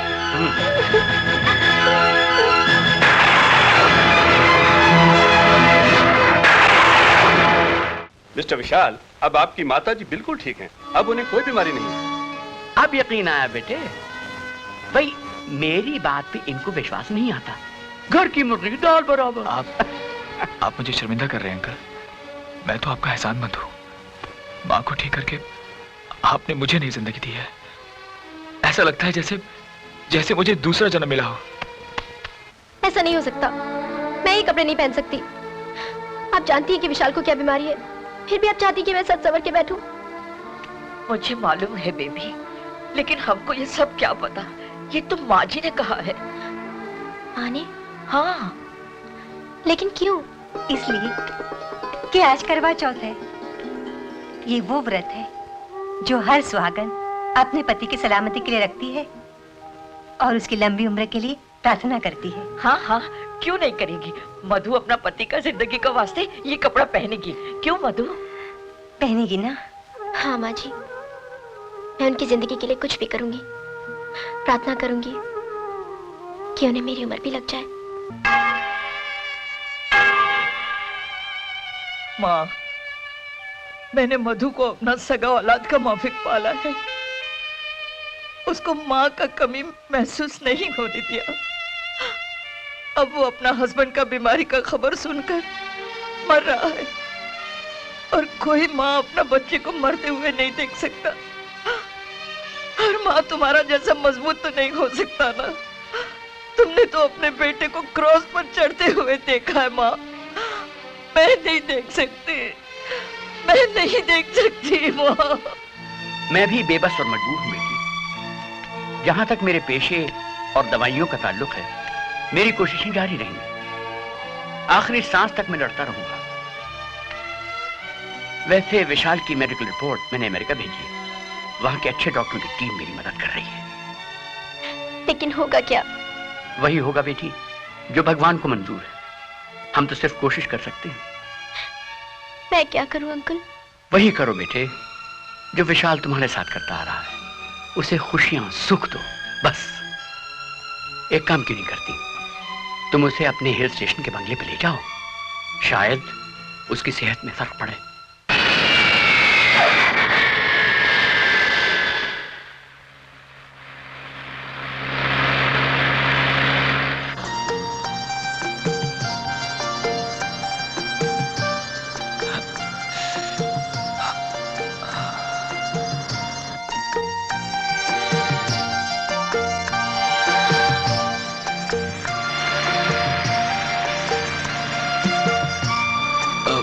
मधु, हम ऊटी कब तक पहुंचेंगे? बस और 1 घंटे में। क्यों? तबीयत कुछ ठीक नहीं लग रही। तुम आराम करो। ऊटी पहुंचते ही मैं तुम्हारा डॉक्टर से चेकअप करा दूंगी।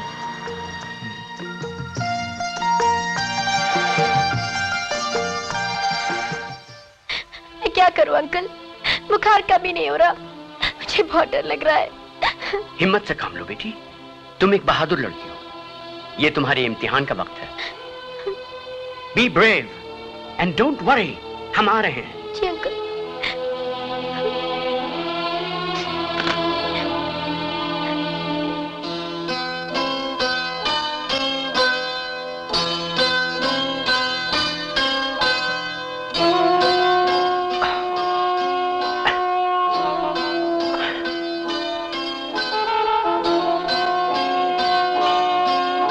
शाम तक तुम बिल्कुल ठीक हो जाओगे। अंकल जी, मधु भी बस जरा सा बुखार हुआ और आप सबको फोन करके बुला लिया।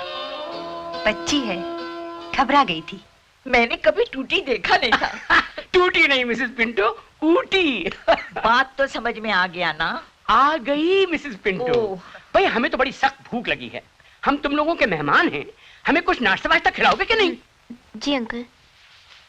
बहन जी, आप भी जाके नहा लें और फ्रेश हो जाएं। और विशाल बिल्कुल ठीक है। हाँ माँ, तुम भी थक गई होगी। नहीं बेटा, हम लोग तो बड़े आराम से आए हैं। चलिए बहन जी। अच्छा बेटे, तुम भी आराम करो। हाँ अंकल। हाँ बेटे। अंकल, मुझे क्या बीमारी है?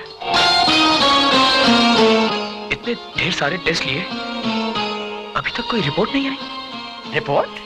अरे वो रिपोर्ट तो कभी की आ चुकी। तो फिर क्या? ये दर्द, ये बुखार क्यों होता है मुझे अंकल? बोलिए अंकल, बोलिए। बेटे विशाल, बात असल में ये है और कोई खास बात नहीं है। हुआ ये है बेटे कि तुम्हारे पेट में एक छोटा सा ट्यूमर हो गया है। ट्यूमर? हाँ ट्यूमर, इलाज है उसका और ऑपरेशन भी हो सकता है, मगर मैं ये चाहता हूं कि सबसे पहले मैं कुछ दवाओं से उसको दूर करने की कोशिश करूं। दूर हो जाएगा।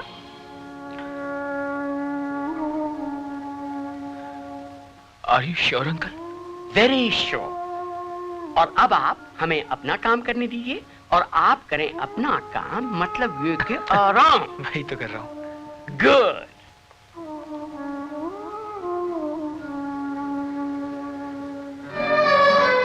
मधु, तुम रात भर जागती रही मेरी खातिर?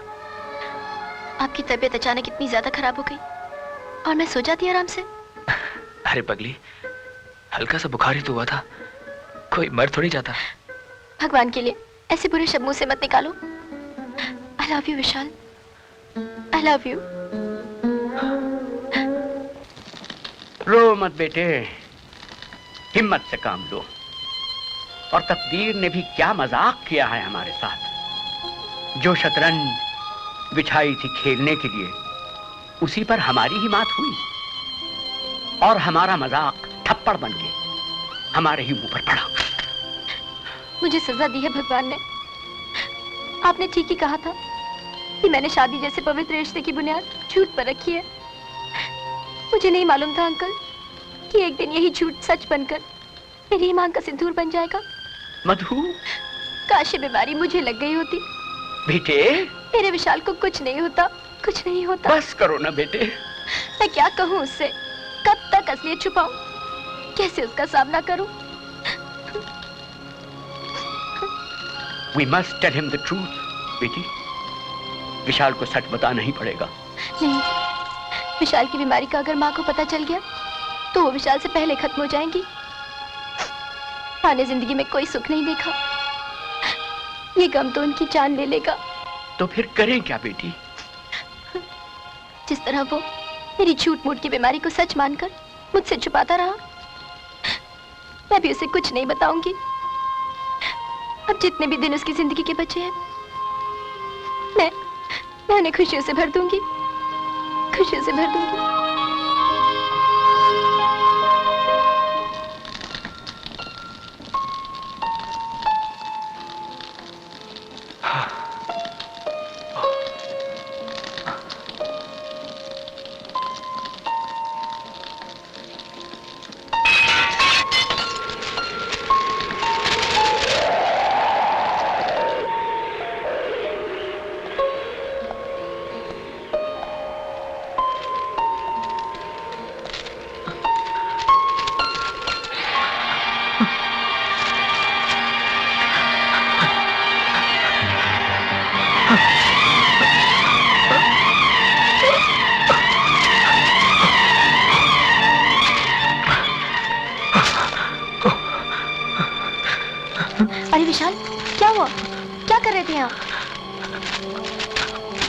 कुछ नहीं, जरा तारीख चेंज कर रहा था। मधु, आज तारीख कौन सी है? 15। और दिन? शुक्रवार। बहुत दिन हो गए, किसी ने कैलेंडर की तारीख नहीं बदली। ऊपर के पन्ने फाड़ देता हूँ। नहीं विशाल, रहने दो। क्यों? तुम ही तो कहती थी कि पुरानी तारीख अच्छी नहीं लगती। नया दिन, नई तारीख। अब अच्छा लगता है। चाहती हूँ कि वक्त यहीं थम जाए, हमेशा हमेशा के लिए।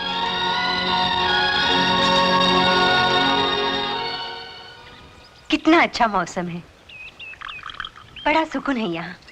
शहर की तरह शोरोगुल नहीं है। जी हाँ, और यहाँ की फिजा आपकी सेहत के लिए भी अच्छी है। मेरी सेहत तो अच्छी होती जा रही भाई साहब, लेकिन विशाल की तबीयत तो जरा सी कमजोरी ही तो हुई है माँ, और अब तो मैं काफी फर्क भी महसूस कर रहा हूँ। हाँ हाँ, फर्क तो महसूस कर ही रहे होगे। बिस्किट लीजिएगा। आहा मिसेस पिंटो, ये सुबह सुबह कहाँ की तैयारियां? सर जरा मार्केट तक जा रही हूँ, किसी को कुछ मांगता तो नहीं? हाँ, अगर हो सके तो थोड़ा सा ऊन और सलाइयाँ लेते आइएगा। स्वेटर बनोगी माँ? हाँ। लेकिन जब तक स्वेटर बनेगा तब तक तुम वापस भी लौट जाएंगे। एक रेडीमेड क्यों नहीं ले लेती? रेडीमेड नहीं चाहिए बेटा, ऊन मिल जाए तो थोड़ा सा वक्त भी गुजर जाएगा और स्वेटर के साथ मोजे भी बन जाएंगे। मोजे? किसके लिए? अपने पोते के लिए।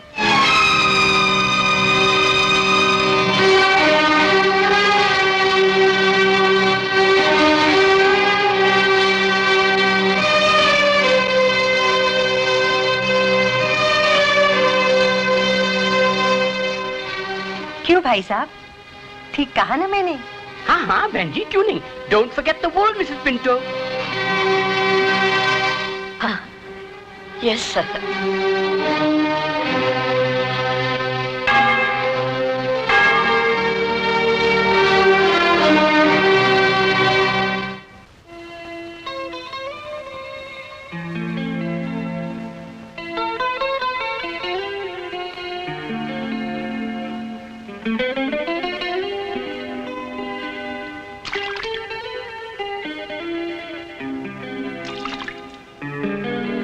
क्या सोच रहे हो?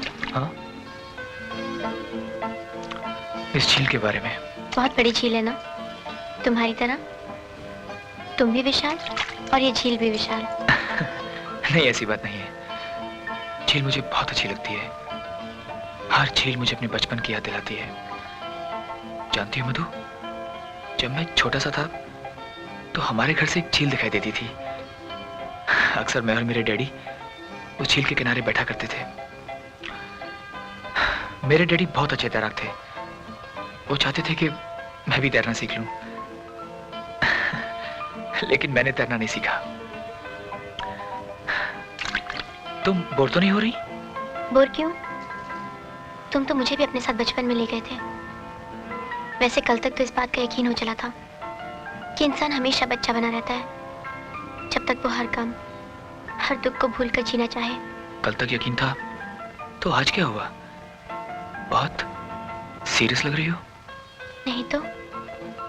चलो मधु, थोड़ी देर के लिए हम सब कुछ भूल जाते हैं और लौट चलते हैं फिर वही बचपन की किसी हसीन झील के किनारे, जहां हरी हरी घास हो, जहां झील के पानी का रंग सोने की तरह सुनहरा हो, जहां आसमान गहरा नीला, ऊंचे ऊंचे पेड़, धुंध के बादल।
होगा दम में दम, साथ नहीं छोड़ेंगे चाहे खुशियाँ हो या गम।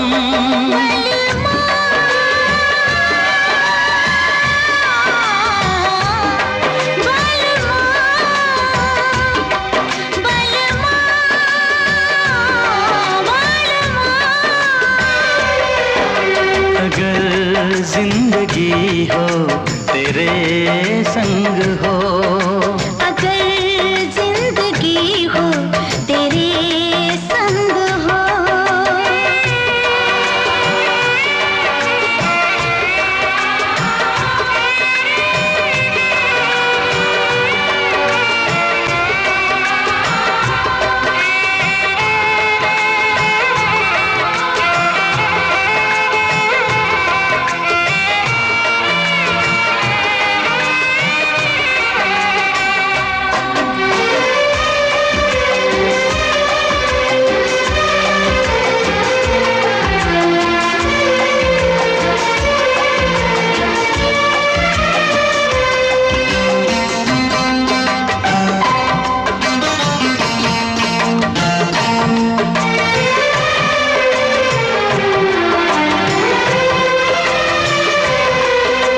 मुझको मिली है सांसें तेरे लिए, मुझको मिली है सांसें तेरे लिए, ख्वाब सजाए आंखें तेरे लिए।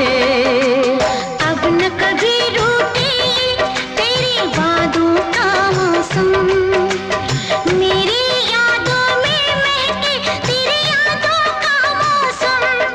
बलमा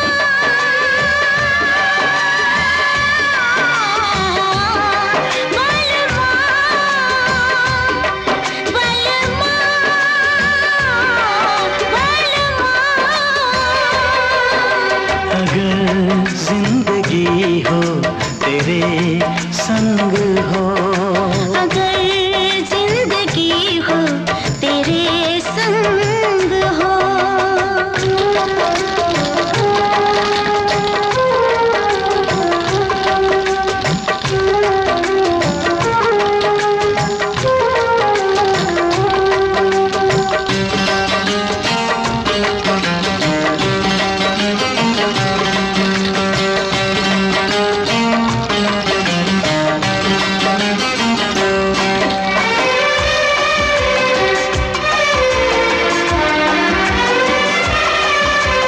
जब तक ये दुनिया ये आलम रहे, जब तक ये दुनिया ये आलम रहे, प्यार तेरा इस दिल में बालम रहे। मेरे प्यासे दिल पे ना कोई दूजा रंग चढ़े, कम ना हो हर लम्हा तेरी चाहत और बढ़े।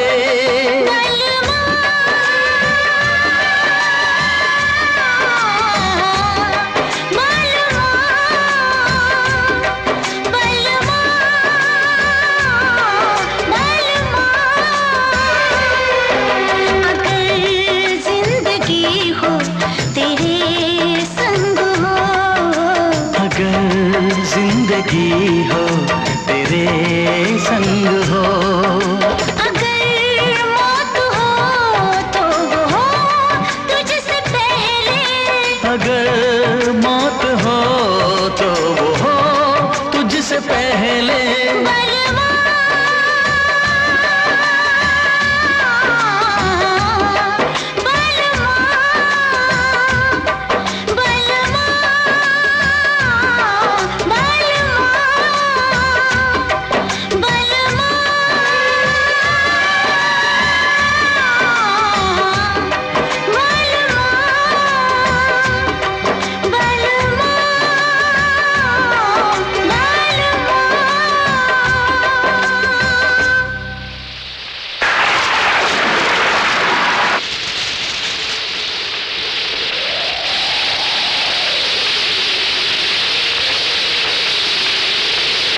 काश ये तूफान थम जाए भगवान, मेरे विशाल को कुछ ना हो। ये बारिश रोक ले भगवान, ये बारिश रोक ले। सारा कसूर मेरा है, ना रुकता तो अब तक घर भी पहुंच चुके होते। मधु को अगर कुछ हुआ तो मैं अपने आप को कभी माफ नहीं कर सकूंगा, कभी नहीं।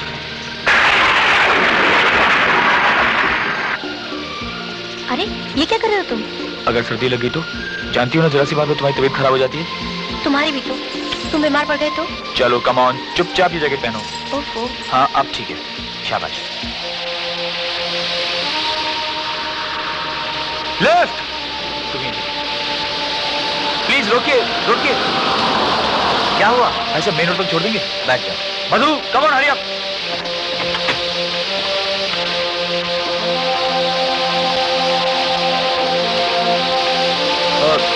तुम पीछे बैठ जाओ। हाँ।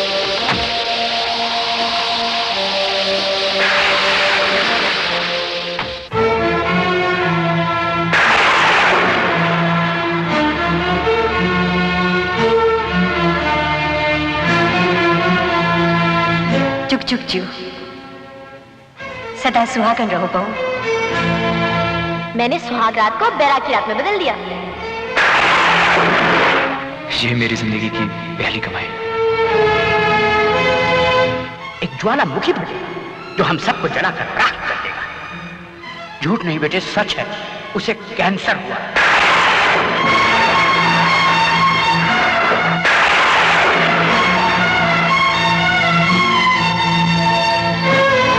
अगर हो सके तो थोड़ा सा ऊन और सलाइयां लेते आइएगा, और स्वेटर के साथ मोजे भी बन जाएंगे अपने पोते के लिए। वो पोता कभी नहीं आएगा मधु, कभी नहीं आएगा मधु। कोई बच्चा जन्म नहीं लेगा इस घर में। तू कभी माँ नहीं बन सकेगी, कोई तुझे माँ नहीं कहेगा। विशाल के साथ साथ तेरी माँ की उम्मीदें सब सपने खाक में मिल जाएंगे। विशाल का नाम खत्म हो जाएगा, खत्म हो जाएगा। विशाल का नाम खत्म हो जाएगा, मधु हो जाएगा मधु।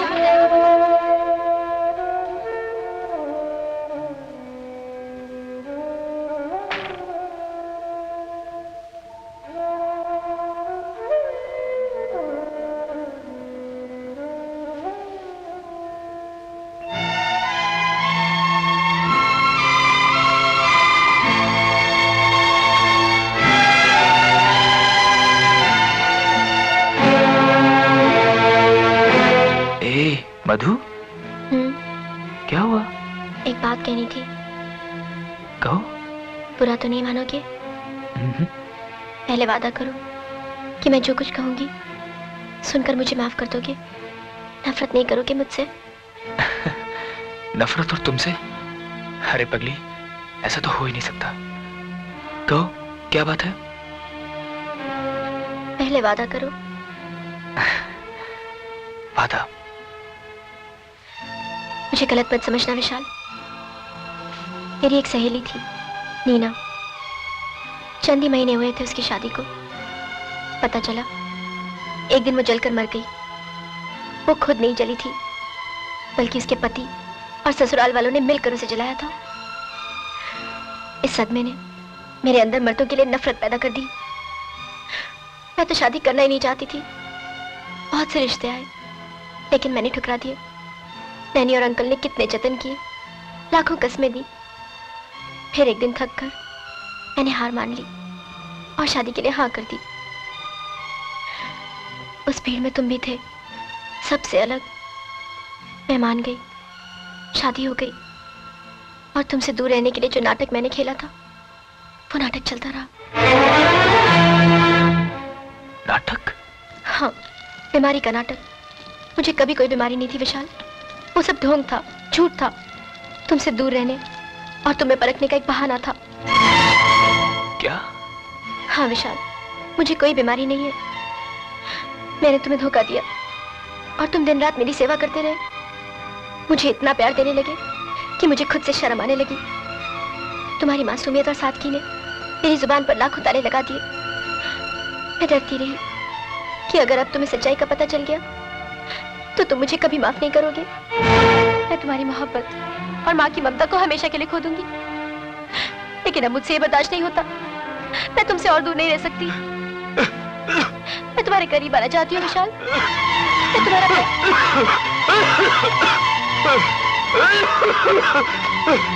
विशाल, विशाल, विशाल, विशाल, नहीं विशाल, अंकल, विशाल, नहीं विशाल, तुम मुझे छोड़ के नहीं जा सकते विशाल, अंकल, नहीं मानी,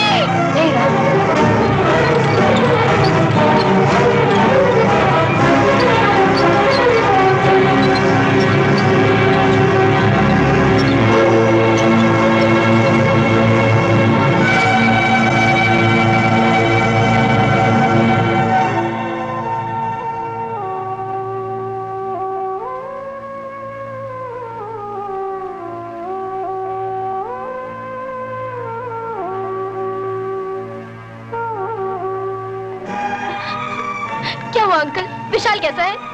I'm sorry बेटे, उसे मैं बचा न सका। नहीं, ऐसा नहीं हो सकता। नहीं, विशाल, विशाल तुम मुझे छोड़ के नहीं जा सकते। मुझे छोड़ के नहीं जा सकते।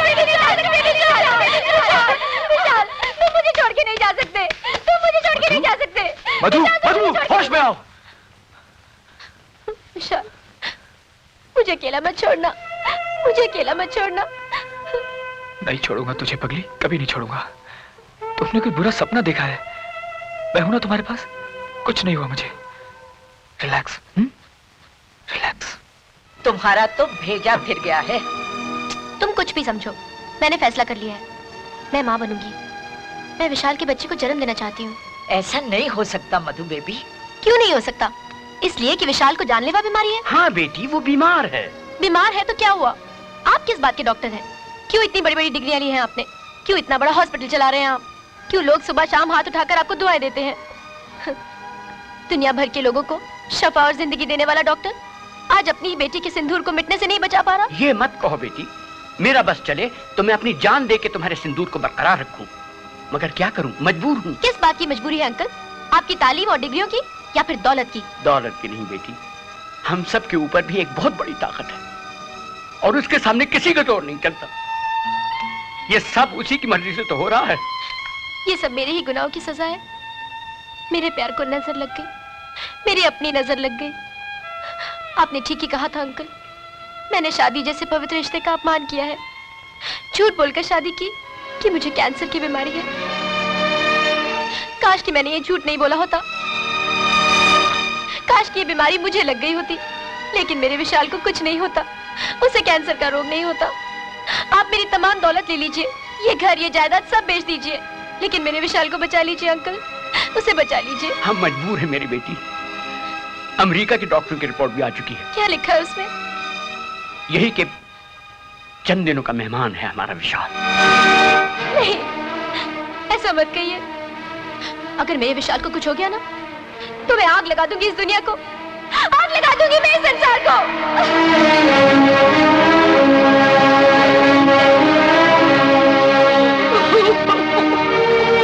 विशाल,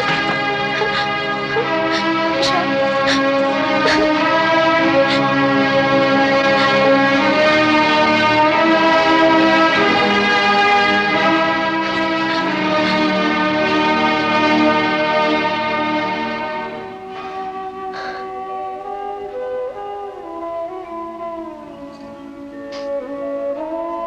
विशाल।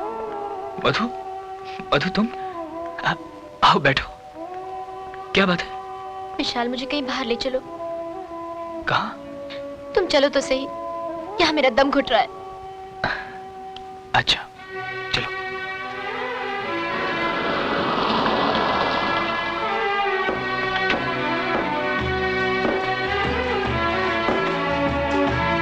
चलो विशाल, बोटिंग के लिए चलते हैं। बोटिंग के लिए? मगर हाँ, नहीं ले चलोगी मुझे? हाँ, क्यों नहीं, चलो।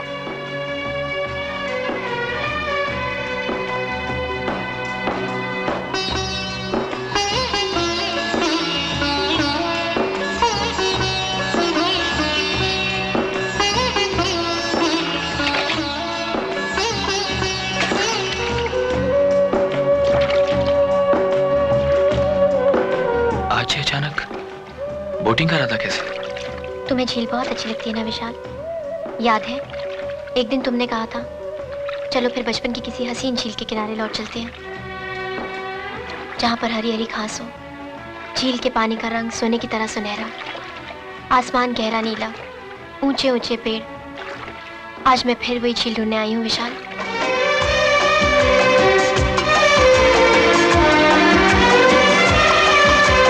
जब तक दुनिया ये आलम रहे, जब तक दुनिया ये आलम रहे, प्यार तेरा इस दिल में पालम रहे। मेरे प्यासे दिल पे ना कोई दूजा रंग चढ़े, कम ना हो हर लम्हा तेरी चाहत और बढ़े।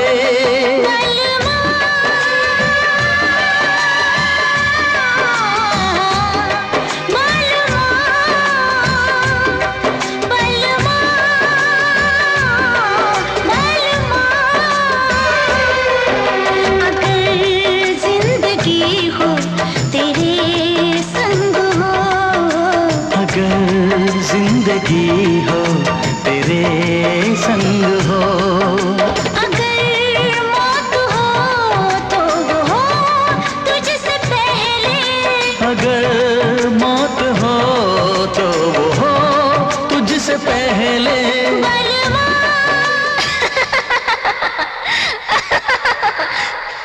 क्या सोच लिया तूने कि विशाल को लेके इस झील में कूद जाएगी? खत्म कर देगी विशाल के साथ खुद को भी, और ये कहानी खत्म हो जाएगी। धिक्कार है तुझ पर। अपने पति की जिंदगी के बचे हुए वो 4 दिन भी छीन लेना चाहती है तू उससे। कौन होती है तू ये फैसला करने वाली? कोई अधिकार नहीं है तुझे उसकी तकदीर लिखने का, एक माँ से उसका बेटा छीनने का। तू उसका विधाता नहीं है मधु, तू भगवान नहीं है, भगवान नहीं है, तू भगवान नहीं है, तू भगवान नहीं है, तू भगवान नहीं है, तू भगवान नहीं है। कौन हूँ मैं? एक अधूरी पत्नी, देवता समान पति को धोखा देने वाली एक नासमझ औरत, झूठ की सेज पर सजी सवरी एक परछाई, एक ऐसी अधूरी माँ जिसकी कोख से किसी के घर का कोई चिराग रोशन नहीं होगा, एक ऐसी बहू जो अपनी सास की हर उम्मीद को खुद अपने हाथों से दफन कर देगी। अग्नि का अपान मैंने किया है, उसकी परीक्षा मुझसे ले। अर्धांगिनी बना दिया तो विशाल की बीमारी मुझे दे। कसूरवार मैं हूँ, मौत मुझे दे। तुझे इंसाफ करना होगा माँ। इंसाफ के पलड़े में एक तरफ एक गुनहगार औरत खुद खड़ी है और दूसरी तरफ उसकी मांग का सिंदूर और मंगलसूत्र।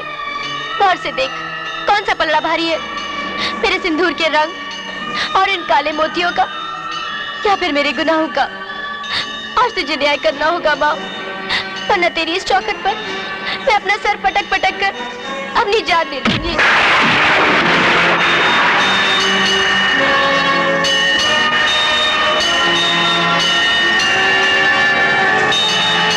बस मधु बस, हो गया तेरा पश्चाताप।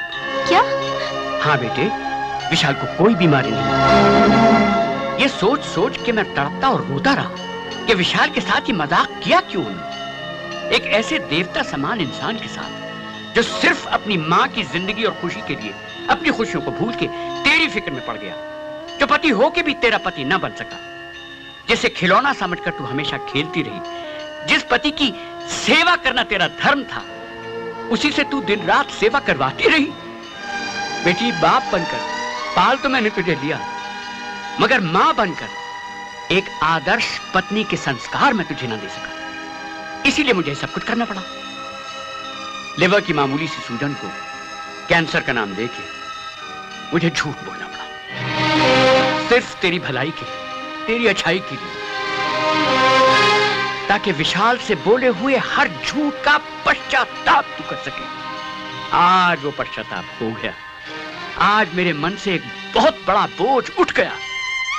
देख, हो रहा तेरा बलमा।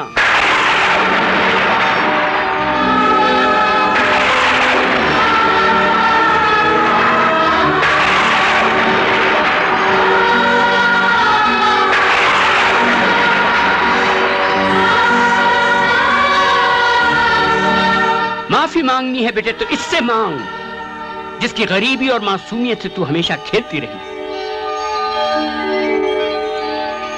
सच्चाई जान के अगर ये चाहता तो हमारे मुंह पे थूक के चला जाता, मगर नहीं गया, इसलिए कि ये वाकई तुझसे प्यार करता है। इसने न सिर्फ मुझे बल्कि तुझे भी माफ कर दिया, और देख आज फिर ये तुझे लेने आया है।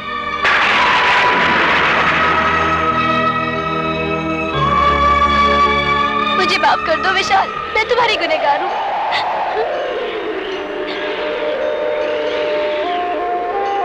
नहीं मधु, नहीं। तुमने तो मुझे प्यार की इतनी बड़ी दौलत दी है जो मैं बयान भी नहीं कर सकता। जो सुख तुमने मेरी मां को दिए हैं वो मैं कभी नहीं भूल सकता। मैं तो सोच भी नहीं सकता था कि कोई मुझसे इतना प्यार करता है कि वो मेरी खातिर भगवान से भी लड़ने को तैयार हो सकता है। विशाल, मेरे विशाल।